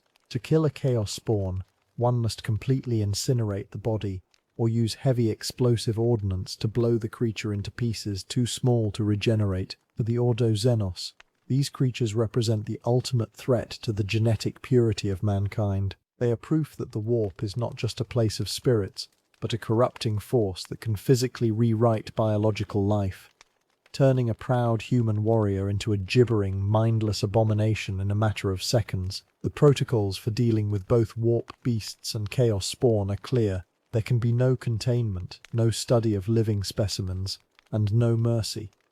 They must be purged with fire, plasma, and holy wrath, ensuring that not a single cell or drop of corrupt fluid remains to poison the soil of the Imperium. Chapter 9. Death World Fauna. The lethal evolution of Catachan and beyond. The Imperium of Man spans millions of worlds across the dark expanse of the galaxy, but some of these planets are so hostile that they are classified under the grim title of Death Worlds. These planets are not merely difficult to live on, they are actively aggressive. The Ordo Xenos monitors these ecosystems with a mixture of caution and clinical fascination. On a normal world, nature exists in a state of balance. On a death world, evolution has been twisted into a constant arms race of lethal adaptations. To set foot on such a planet without a sealed environmental suit and heavy weaponry is a form of suicide.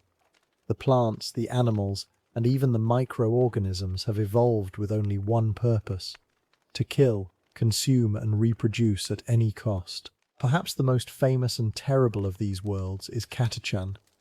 Located in the Ultima Segmentum, it is a planet covered entirely in dense, choking jungle. To the untrained eye, Catachan looks like a paradise of green foliage. In reality, it is a green hell. Every native species of flora and fauna on Catachan has developed a deadly method of defense or offense. The plants do not merely grow, they actively hunt. The water is poisoned, the air is thick with toxic spores, and the soil itself is home to microscopic parasites that can dissolve human flesh within minutes. Yet, human colonists have survived there for generations, producing some of the most hardened soldiers the Imperium has ever seen. The Catachan jungle fighters are shaped by this constant struggle, but even they must treat the planet with absolute respect, for one careless step means a painful death. At the top of this lethal food chain is the Catachan Devil, known to Imperial scholars as Catachanus scorpionis maximus. This creature is a massive, multi-segmented arthropod that resembles a cross between a scorpion and a giant centipede.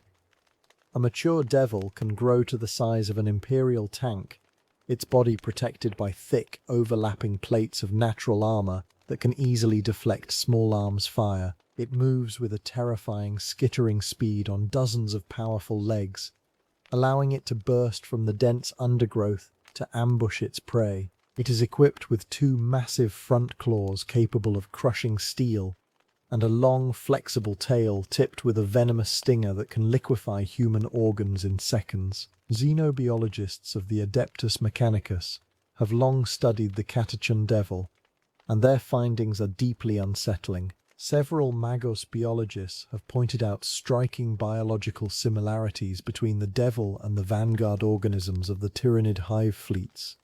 Specifically, the creature shares structural traits with Tyranid rippers and raveners. This has led to a highly classified theory.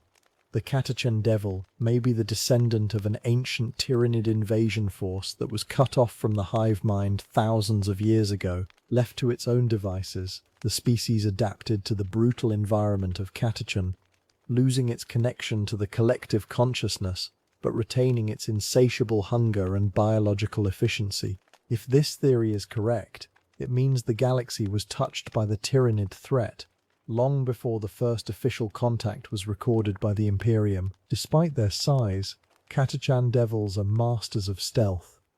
They build large underground nest networks, hollowed out beneath the jungle floor. They are highly territorial, and when a nest is threatened, they will hunt in coordinated packs, displaying a primitive but highly effective tactical intelligence. For the native human population, slaying a Catachan devil is considered the ultimate rite of passage. A warrior who successfully hunts one of these beasts is awarded the right to carry a heavy combat knife named after the creature. However, the Imperium's attempts to tame or weaponize the devils have failed completely. Instead, the Adeptus Mechanicus has occasionally seeded them onto other worlds to act as natural defense systems against invaders. This has unfortunately backfired on several occasions, leading to escaped populations nesting in the deep dark of hive worlds across the galaxy. Long before the Imperium encountered the horrors of Catachan, another deadly arachnid species threatened human forces during the Great Crusade. These were the megarachnids, native to a world named 14020, which the Space Marines simply called Murder. The megarachnids were a highly aggressive, non-sentient Xenos species that resembled giant spiders. They were so violent and dangerous that an ancient, highly advanced human civilization known as the Interrex chose not to destroy them, but to exile them to this single world. The Interrex constructed orbital beacons warning travelers to stay away, but these warnings were ignored by the expanding Imperium, leading to a disastrous planetary war. The megarachnids were not a single uniform species, but rather a collection of specialized clades, each designed for a specific combat role. The most common was the warrior clad. These creatures stood on multiple long, blade-like limbs made of organic silicate that was as hard and sharp as any power weapon. They had no eyes, instead sensing their environment through vibrations and heat signatures. Their movements were incredibly fast, allowing them to scale vertical cliffs and drop onto targets from above. Another variant was the flying clad, which possessed leathery wings and could strike from the air. The megarachnids did not use technology in the traditional sense, but they could manipulate their environment in terrifying ways. They built massive, tree-like structures made of chitin and bone that projected powerful acoustic and electromagnetic fields, completely disrupting Imperial communications and blocking Vox signals. The campaign on Murder was one of the bloodiest encounters of the late Great Crusade. The Blood Angels and the Emperor's Children legions suffered massive casualties before Sanguinius and Horus Lupercal intervened. The war began when Imperial forces ignored the Interrex beacons and descended to the surface, only to be systematically hunted down. The last transmission from the initial landing force came from a Blood Angels captain named Ketus Frome, who sent a brief, desperate message. This world is murder. The megarachnids fought with a total lack of fear, driven by a hive-like instinct to destroy any foreign organism on their planet. Their blade limbs were capable of slicing through power armor, and their sheer numbers threatened to overwhelm even the Legiones Astartes. The war ended only when the Interrex arrived to reprimand the Imperium for breaching the quarantine. The campaign on murder serves as a stark warning.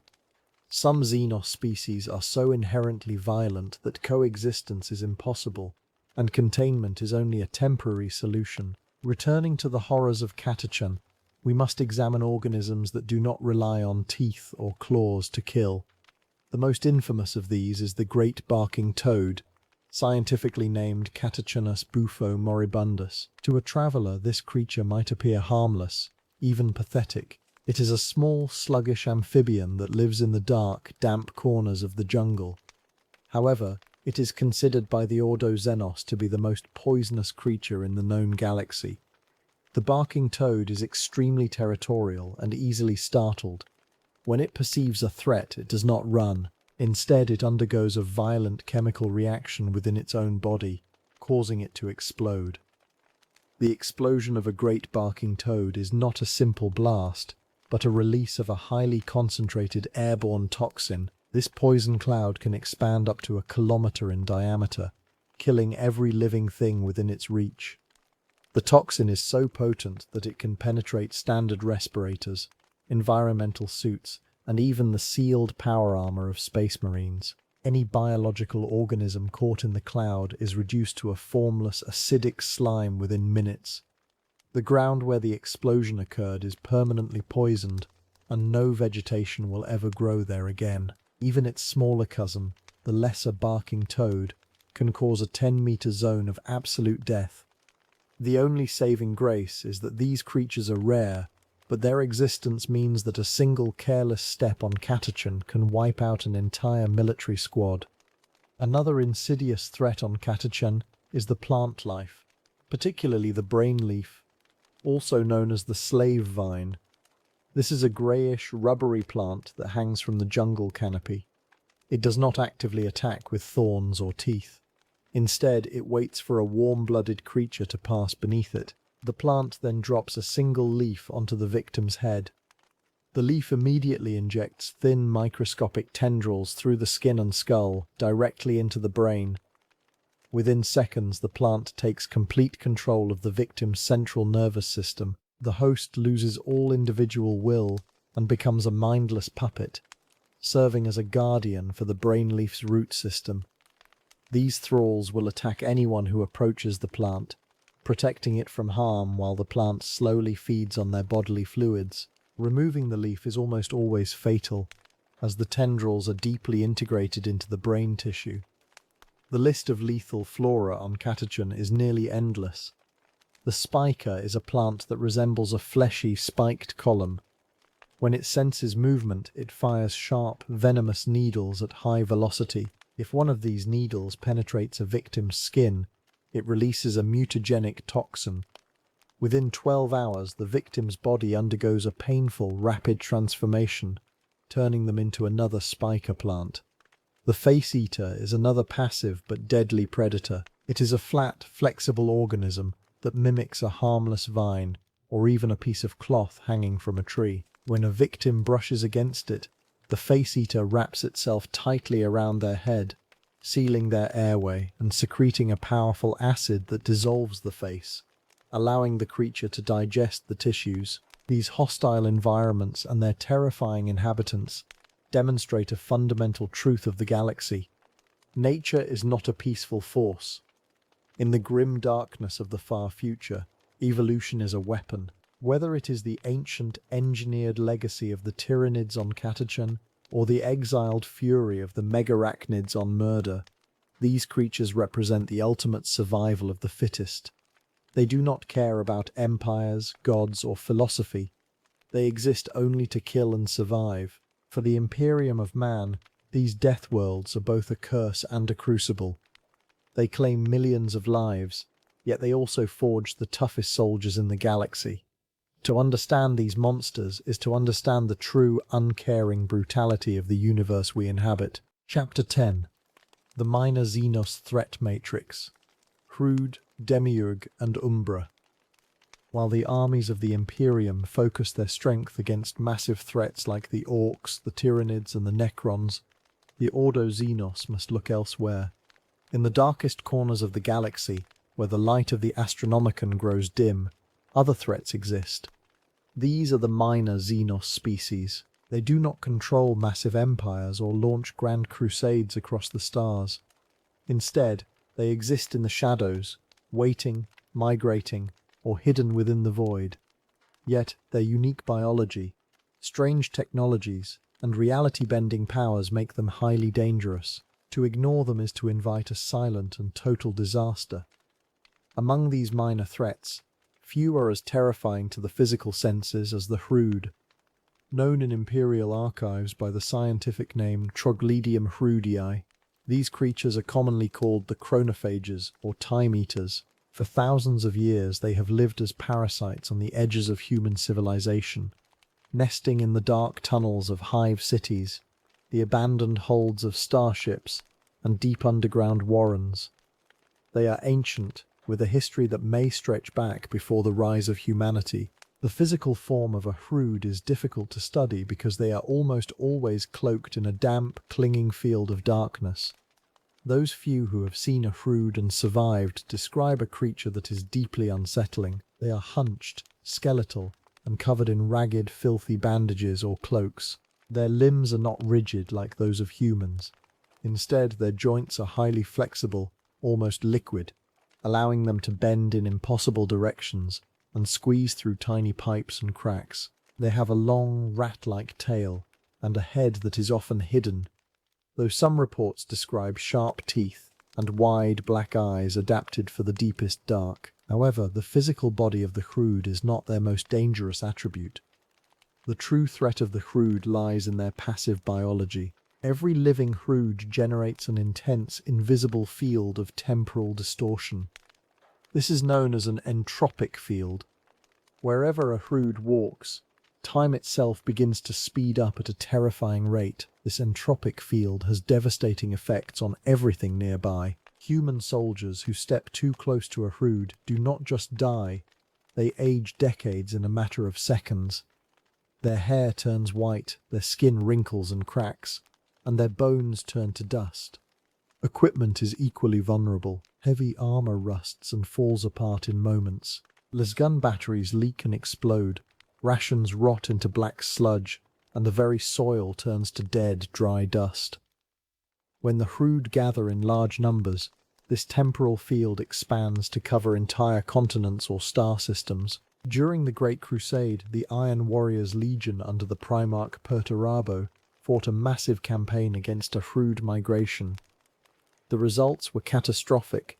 Entire regiments of Imperial soldiers and even genetically modified space marines were aged to death in minutes. Their starships rotted in the void, their metal hulls crumbling as if centuries had passed in a single heartbeat. The weapons of the Hrud are also based on this temporal technology. They carry rifles known as fusils, which do not fire standard bullets or energy beams. Instead, they fire shards of compressed chronal energy. These projectiles can skip forward or backward through time, appearing inside a target's body or bypassing defensive shields entirely. The target is aged to death from the inside out. The Hrud do not seek to conquer, but their sheer existence is a threat to the stability of space and time. While the Hrud represent the decay of time, another minor Xenos threat represents the cold calculations of material wealth. These are the Demiurge. For centuries, Imperial explorers in the Ultima Segmentum have encountered massive, slow-moving vessels of incredible size. These are the factory ships of the Demiurge, a highly advanced, spacefaring race of miners and traders. For a long time, the Ordo Xenos classified the Demiurge as a distinct alien species. However, recent discoveries and deep space intelligence have revealed a more complex truth. The Demiurge are actually a specialized branch or outward-facing expedition of the Leagues of Votan. They are known to their own kind as the Seren Tok Mercantile Leagues.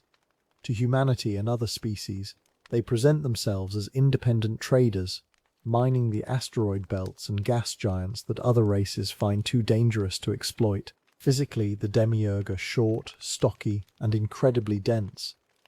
Their bodies are built to withstand extreme gravity and high radiation, environments where they spend most of their lives.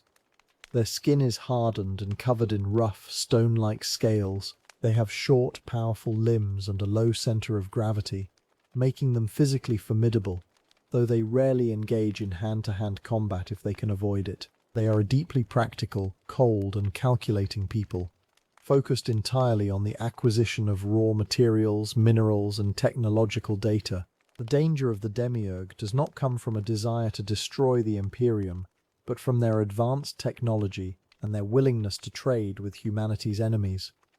In particular, the Demiurge have formed a strong alliance with the young Toln Empire. The Tar refer to them as the Bentasla, meaning the wise gifted ones. It was the Demiurge who provided the Tar with the secrets of ion technology, which now powers the deadliest weapons in the Tar arsenal. The starships of the Demiurge are massive, automated fortresses. They are equipped with colossal electromagnetic mining drills that can tear apart entire moons to harvest their mineral wealth. When turned against enemy warships, these mining lasers and heavy ion cannons can melt through the thickest armor plating with ease. The Demiurge move through the void, strip mining resources that belong by right to the Emperor, and selling advanced technology to hostile alien empires. They are a threat to the resource security of the Imperium, and their advanced technology is a constant danger. Yet, as dangerous as the Hrud and the Demiurge are, there are entities in the void that defy all standard biological classification. These are the Umbra. The Umbra are perhaps the most bizarre and inexplicable Xenos species catalogued by the Ordo Xenos. To look upon an Umbra is to look upon a simple, perfect shape. They do not have heads, limbs, eyes, or mouths. Instead, an Umbra appears as a smooth, glossy black sphere, roughly 8 centimeters in diameter. When active, swirling, oily patterns can be seen moving across their dark surfaces. They float silently through the air, completely unaffected by gravity, moving with a slow and eerie grace. The Umbra are void-dwelling creatures. They are highly attracted to areas of extreme psychic resonance and warp activity. Explorers often find them clinging to the outer hulls of starships, nesting near warp engines, or floating around the ancient, hidden entrances of the Aeldari webway.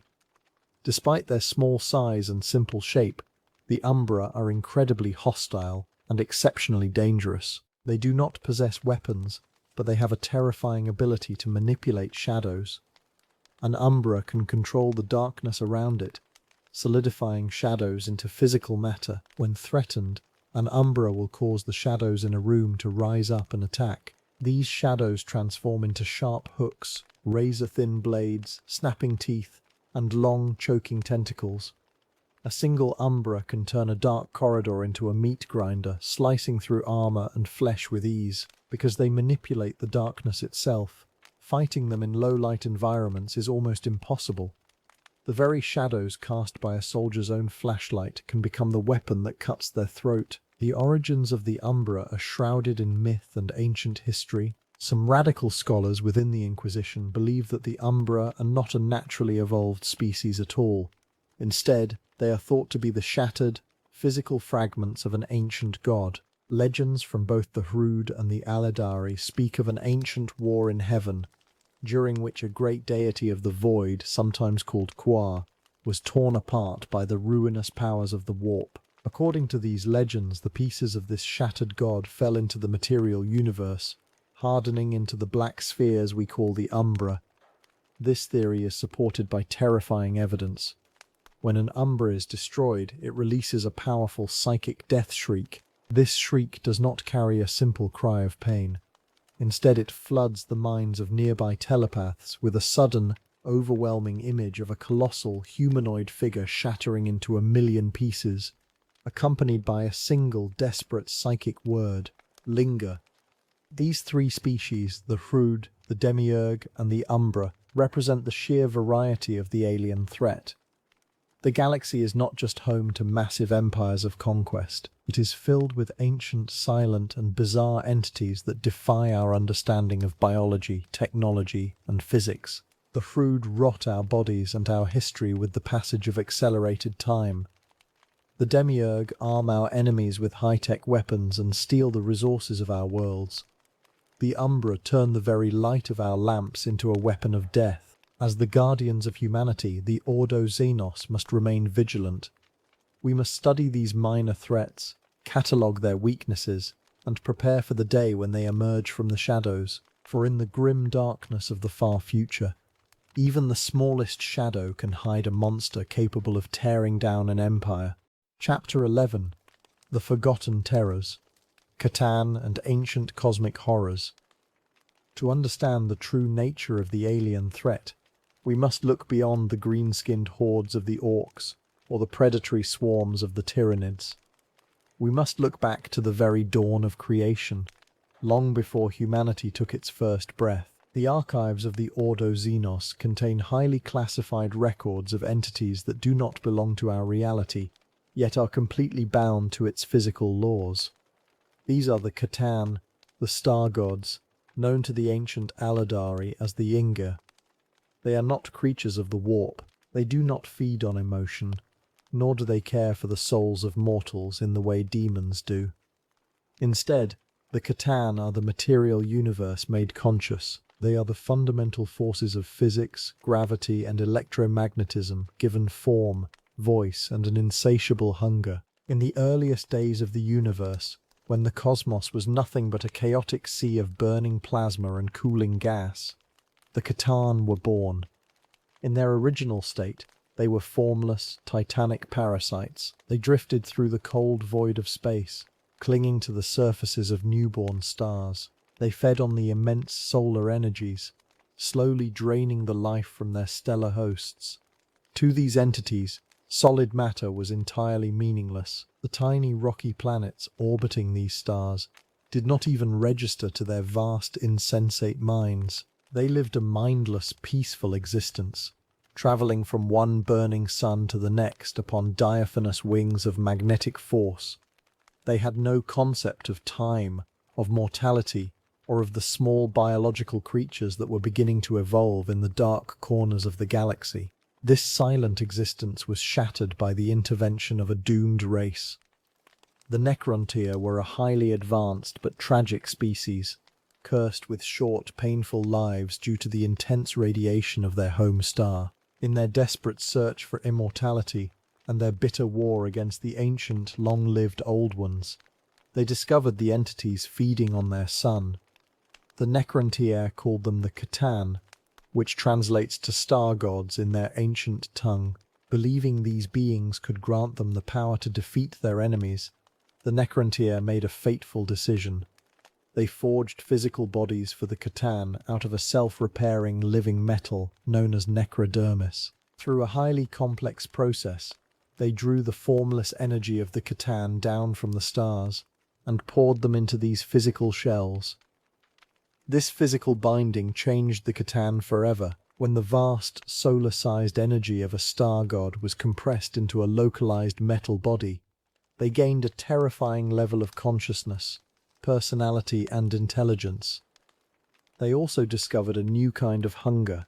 They found that the energy of living, biological souls tasted far sweeter and more complex than the cold radiation of stars. They quickly adapted to their new material bodies and began to demand the worship of the Necron. The Catan took on terrifying names and aspects. There was Azagorod, the Nightbringer, a creature of pure terror who feasted on the fear of dying races.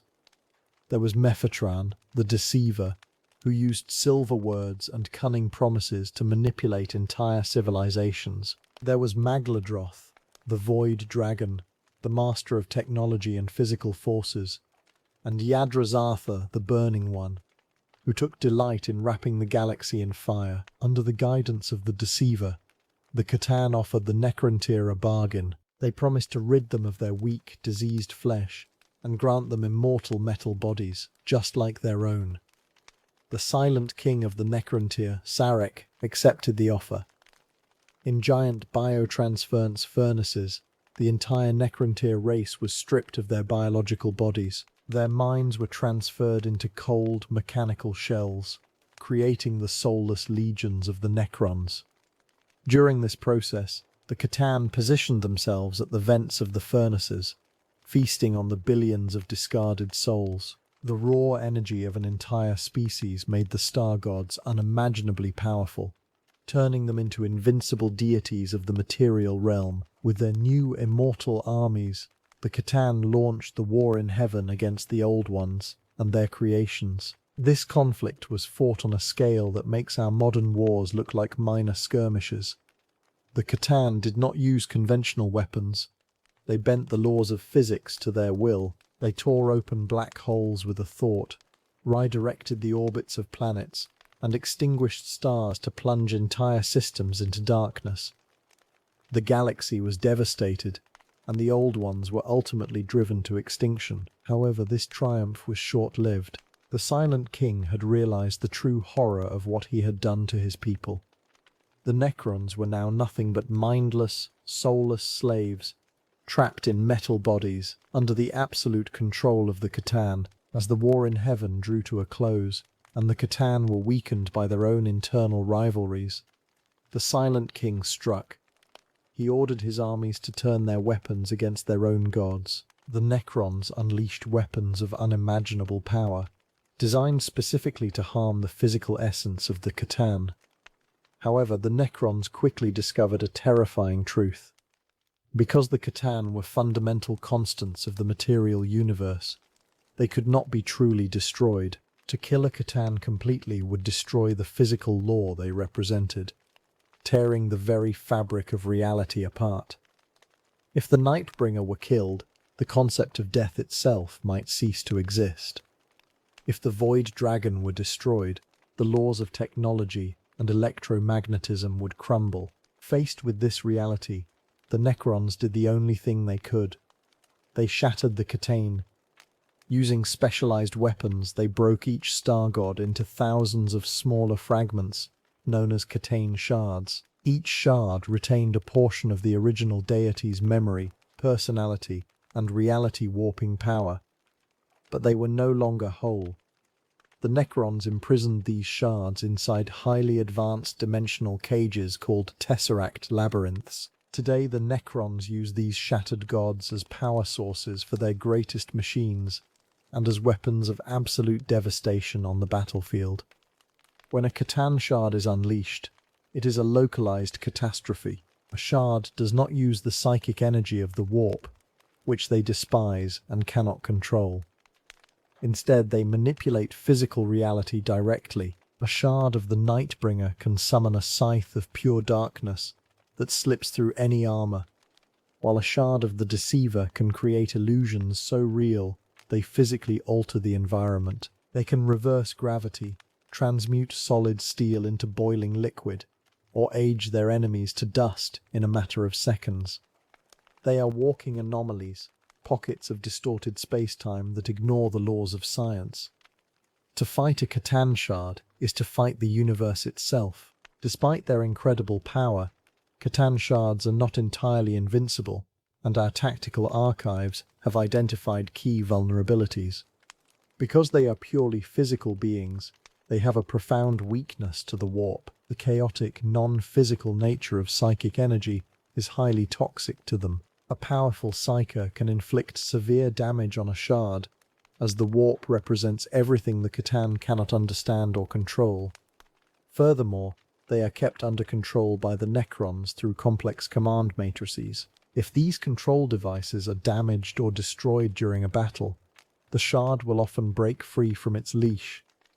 When this happens, the shard will turn its immense wrath upon its captors first. Before attempting to escape into the void, the Imperium has encountered these ancient horrors on several terrifying occasions. The most famous and highly classified of these is the legend of the Dragon of Mars. Ancient archives suggest that a massive shard of the Void Dragon was defeated by the Emperor of Mankind in our world's ancient past. and imprisoned deep beneath the red sands of Mars, in a region known as the Noctis Labyrinth. It is whispered among the highest ranks of the Inquisition that the presence of this sleeping entity is what secretly inspired the technology, logic, and faith of the Adeptus Mechanicus. If this shard were ever to wake, it could seize control of every machine in the Imperium, tearing the heart out of our industrial power from within. Other encounters have proven equally devastating. The Imperium once faced the World Engine, a massive, planet-sized Necron fortress that destroyed entire sectors. It was eventually discovered that the engine was powered by a trapped Catan shard. It took the sacrifice of an entire Space Marine chapter, the Astral Knights, to breach the fortress and destroy the containment fields, freeing the shard. Once free, the shard turned on the Necrons, destroying the World Engine in its fury. In more recent times, as the Necrons awaken across the galaxy, more shards are being brought to the battlefield, leaving barren, lifeless worlds in their wake. The greatest fear of the Ordo Xenos is not just the destruction a single shard can cause, but the possibility of their reunion. If multiple shards of the same Catan were to find one another, they could merge, growing exponentially in power and intelligence. If a Catan were ever to become whole again, it would possess the power to consume entire star systems, enslave whole sectors, and challenge the rule of the Imperium itself. The galaxy is currently a battleground of young, screaming races. But we must never forget that the true masters of the material universe are sleeping in pieces, waiting for the day they can reform and feed once more. Chapter 12. The Imperium's Verdict. Ordo Xenos Mandate and Purge Protocols. To understand the defense of the Imperium, one must first understand the core law of our survival. The Ordo Xenos does not hate the alien out of simple, uncontrolled anger. We hate the alien because history has proven that we must. When the Age of Strife tore humanity apart, the alien species we called allies turned on us. They enslaved our colonies, slaughtered our populations, and feasted on our misery. From those dark centuries, we learnt a vital lesson. The alien cannot be trusted. The alien cannot be civilized. The alien must be destroyed. Xenophobia is not a moral failing. It is a biological shield. It is a practical, cold, and necessary tool designed to keep our species alive in a galaxy that actively wants to consume us. This is the foundation of the Ordo Xenos Mandate. We are the wall between humanity and the endless horrors of the cold void. The agents of the Ordo Xenos are not simple soldiers. They are investigators, scientists, and judges. An inquisitor must study the very things they are sworn to destroy. This is a highly dangerous path. To know the enemy is to risk contamination by their ideas, their technologies, or their strange psychic powers. We divide these alien threats into categories based on their danger. Some are minor beasts, easily crushed by local planetary forces. Others are massive, galaxy-spanning empires like the brutal Orcs, the ancient and mysterious Aeldari, or the metallic rising Necrons. The worst of all are the Tyranids, a nameless hunger that arrives from the dark space between galaxies. To combat these diverse threats, the Ordo Xenos requires more than just standard armies. We require a surgical tool of absolute lethality. That tool is the Death Watch. They are the chamber militant of our Ordo, a highly specialized force of space marines. They are drawn from many different chapters across the galaxy. The Ultramarines, the Blood Angels, the Space Wolves, and countless others send their best warriors to serve with us. When a Space Marine joins the Death Watch, he takes a solemn oath. He paints his power armor black, leaving only his left shoulder armor untouched, to show his original chapter. On his left arm he wears the silver, highly detailed armor of the Death Watch, marked with holy symbols of protection. He leaves his old life behind for a time, entering a world of secret warfare. He becomes a member of a kill team, a small unit designed to face the most extreme alien threats in the galaxy. The Death Watch kill team is a unique tactical creation.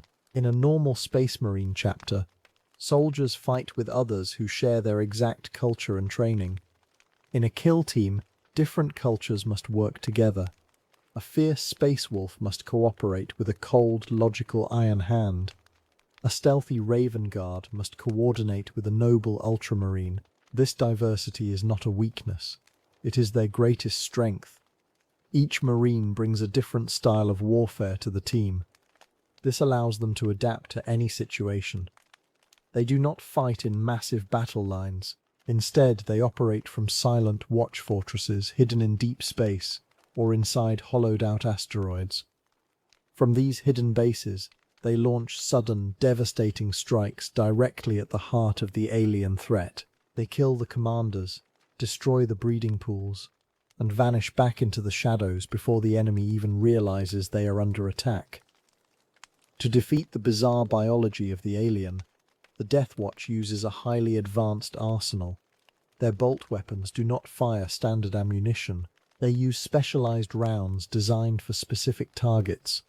Hellfire rounds are filled with deadly acids that can melt the thick, armored hide of a Tyranid creature in seconds. Kraken rounds use a heavy metal core to punch through the thick armor plating of Orc bosses or Necron warriors. Tempest rounds release powerful electromagnetic pulses upon impact, frying the complex systems of alien technology.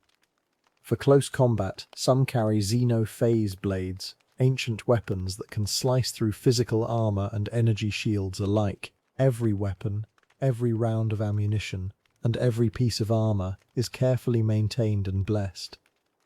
It is science and faith working together to create the perfect killing machine. Before a Death Watch brother even steps onto the battlefield, he undergoes intense mental conditioning. He must learn the biological weaknesses of hundreds of different alien species.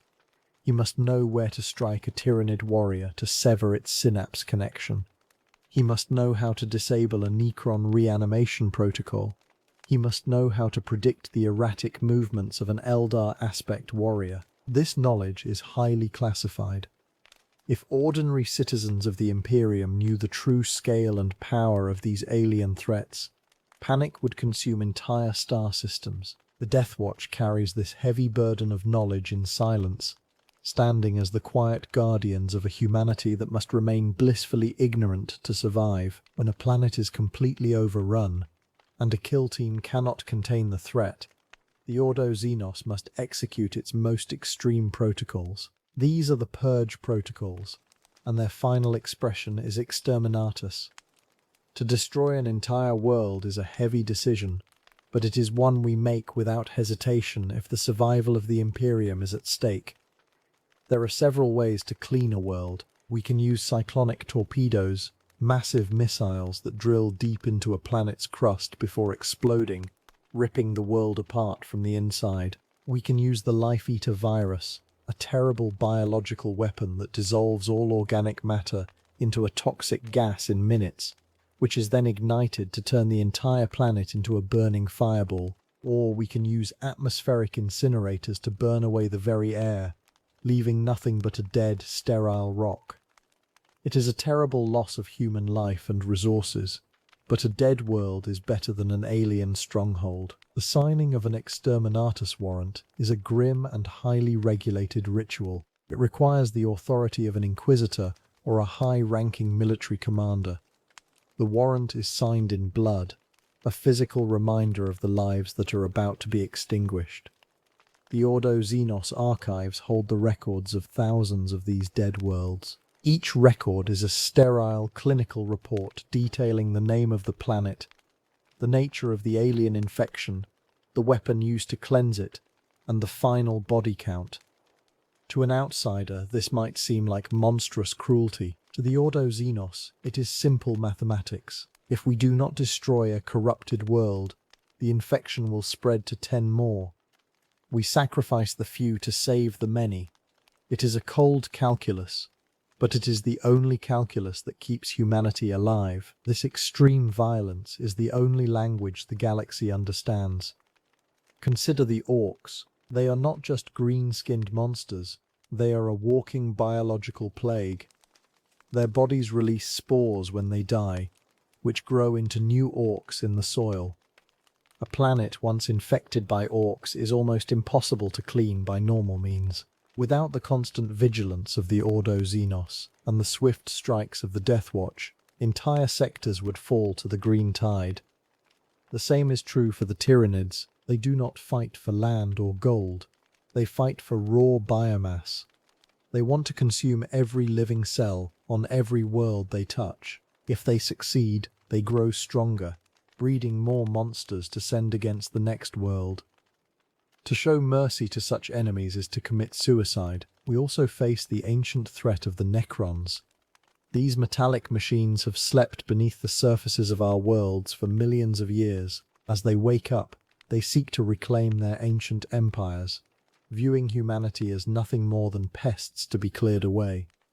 They possess technology that violates the very laws of physics, weapons that can strip a man down to his individual atoms in a fraction of a second. Against such enemies, standard tactics fail. The Death Watch must study their ancient ruins, find the central control systems, and destroy them before the machines can fully activate. It is a race against time, fought in dark tunnels and dusty tombs, far beneath the feet of citizens who have no idea how close they are to complete destruction. Many criticize the Imperium for its lack of diplomacy. They ask why we cannot negotiate with the elegant Aeldari or the younger, technologically advanced Tau. The answer is simple. The Aeldari are selfish and manipulative. They will sacrifice 1 billion human lives just to save a single one of their own. They see us as primitive beasts, useful only as distractions or shields against worse threats. The Tau speak of a greater good, but it is a lie designed to strip humanity of its freedom and turn us into mindless servants of their ruling class. There can be no compromise. In the cold math of the universe, there is only room for one dominant species. If we do not destroy them, they will eventually destroy us. Our hatred is a logical conclusion, a fire that keeps us warm in a freezing universe. What then is the ultimate fate of this struggle? As the archivist of this Ordo, I must look at the data with cold eyes. The galaxy is darker than it has ever been. The Great Rift has torn the stars apart, cutting off entire sectors from the light of the Emperor. The Tyranid hive fleets are growing larger, their main forces finally reaching the edges of our galaxy. The Necrons are uniting under their ancient kings, and the orcs are gathering in numbers not seen in thousands of years. The struggle of humanity is a desperate holding action. We are a dying empire, fighting a war on 1,000 fronts. Yet we do not surrender. Every alien we kill, every world we cleanse, buys another day for our species. We will fight until the last star goes cold. Our mandate is eternal, our watch is sleepless, and our verdict is absolute. The alien must die.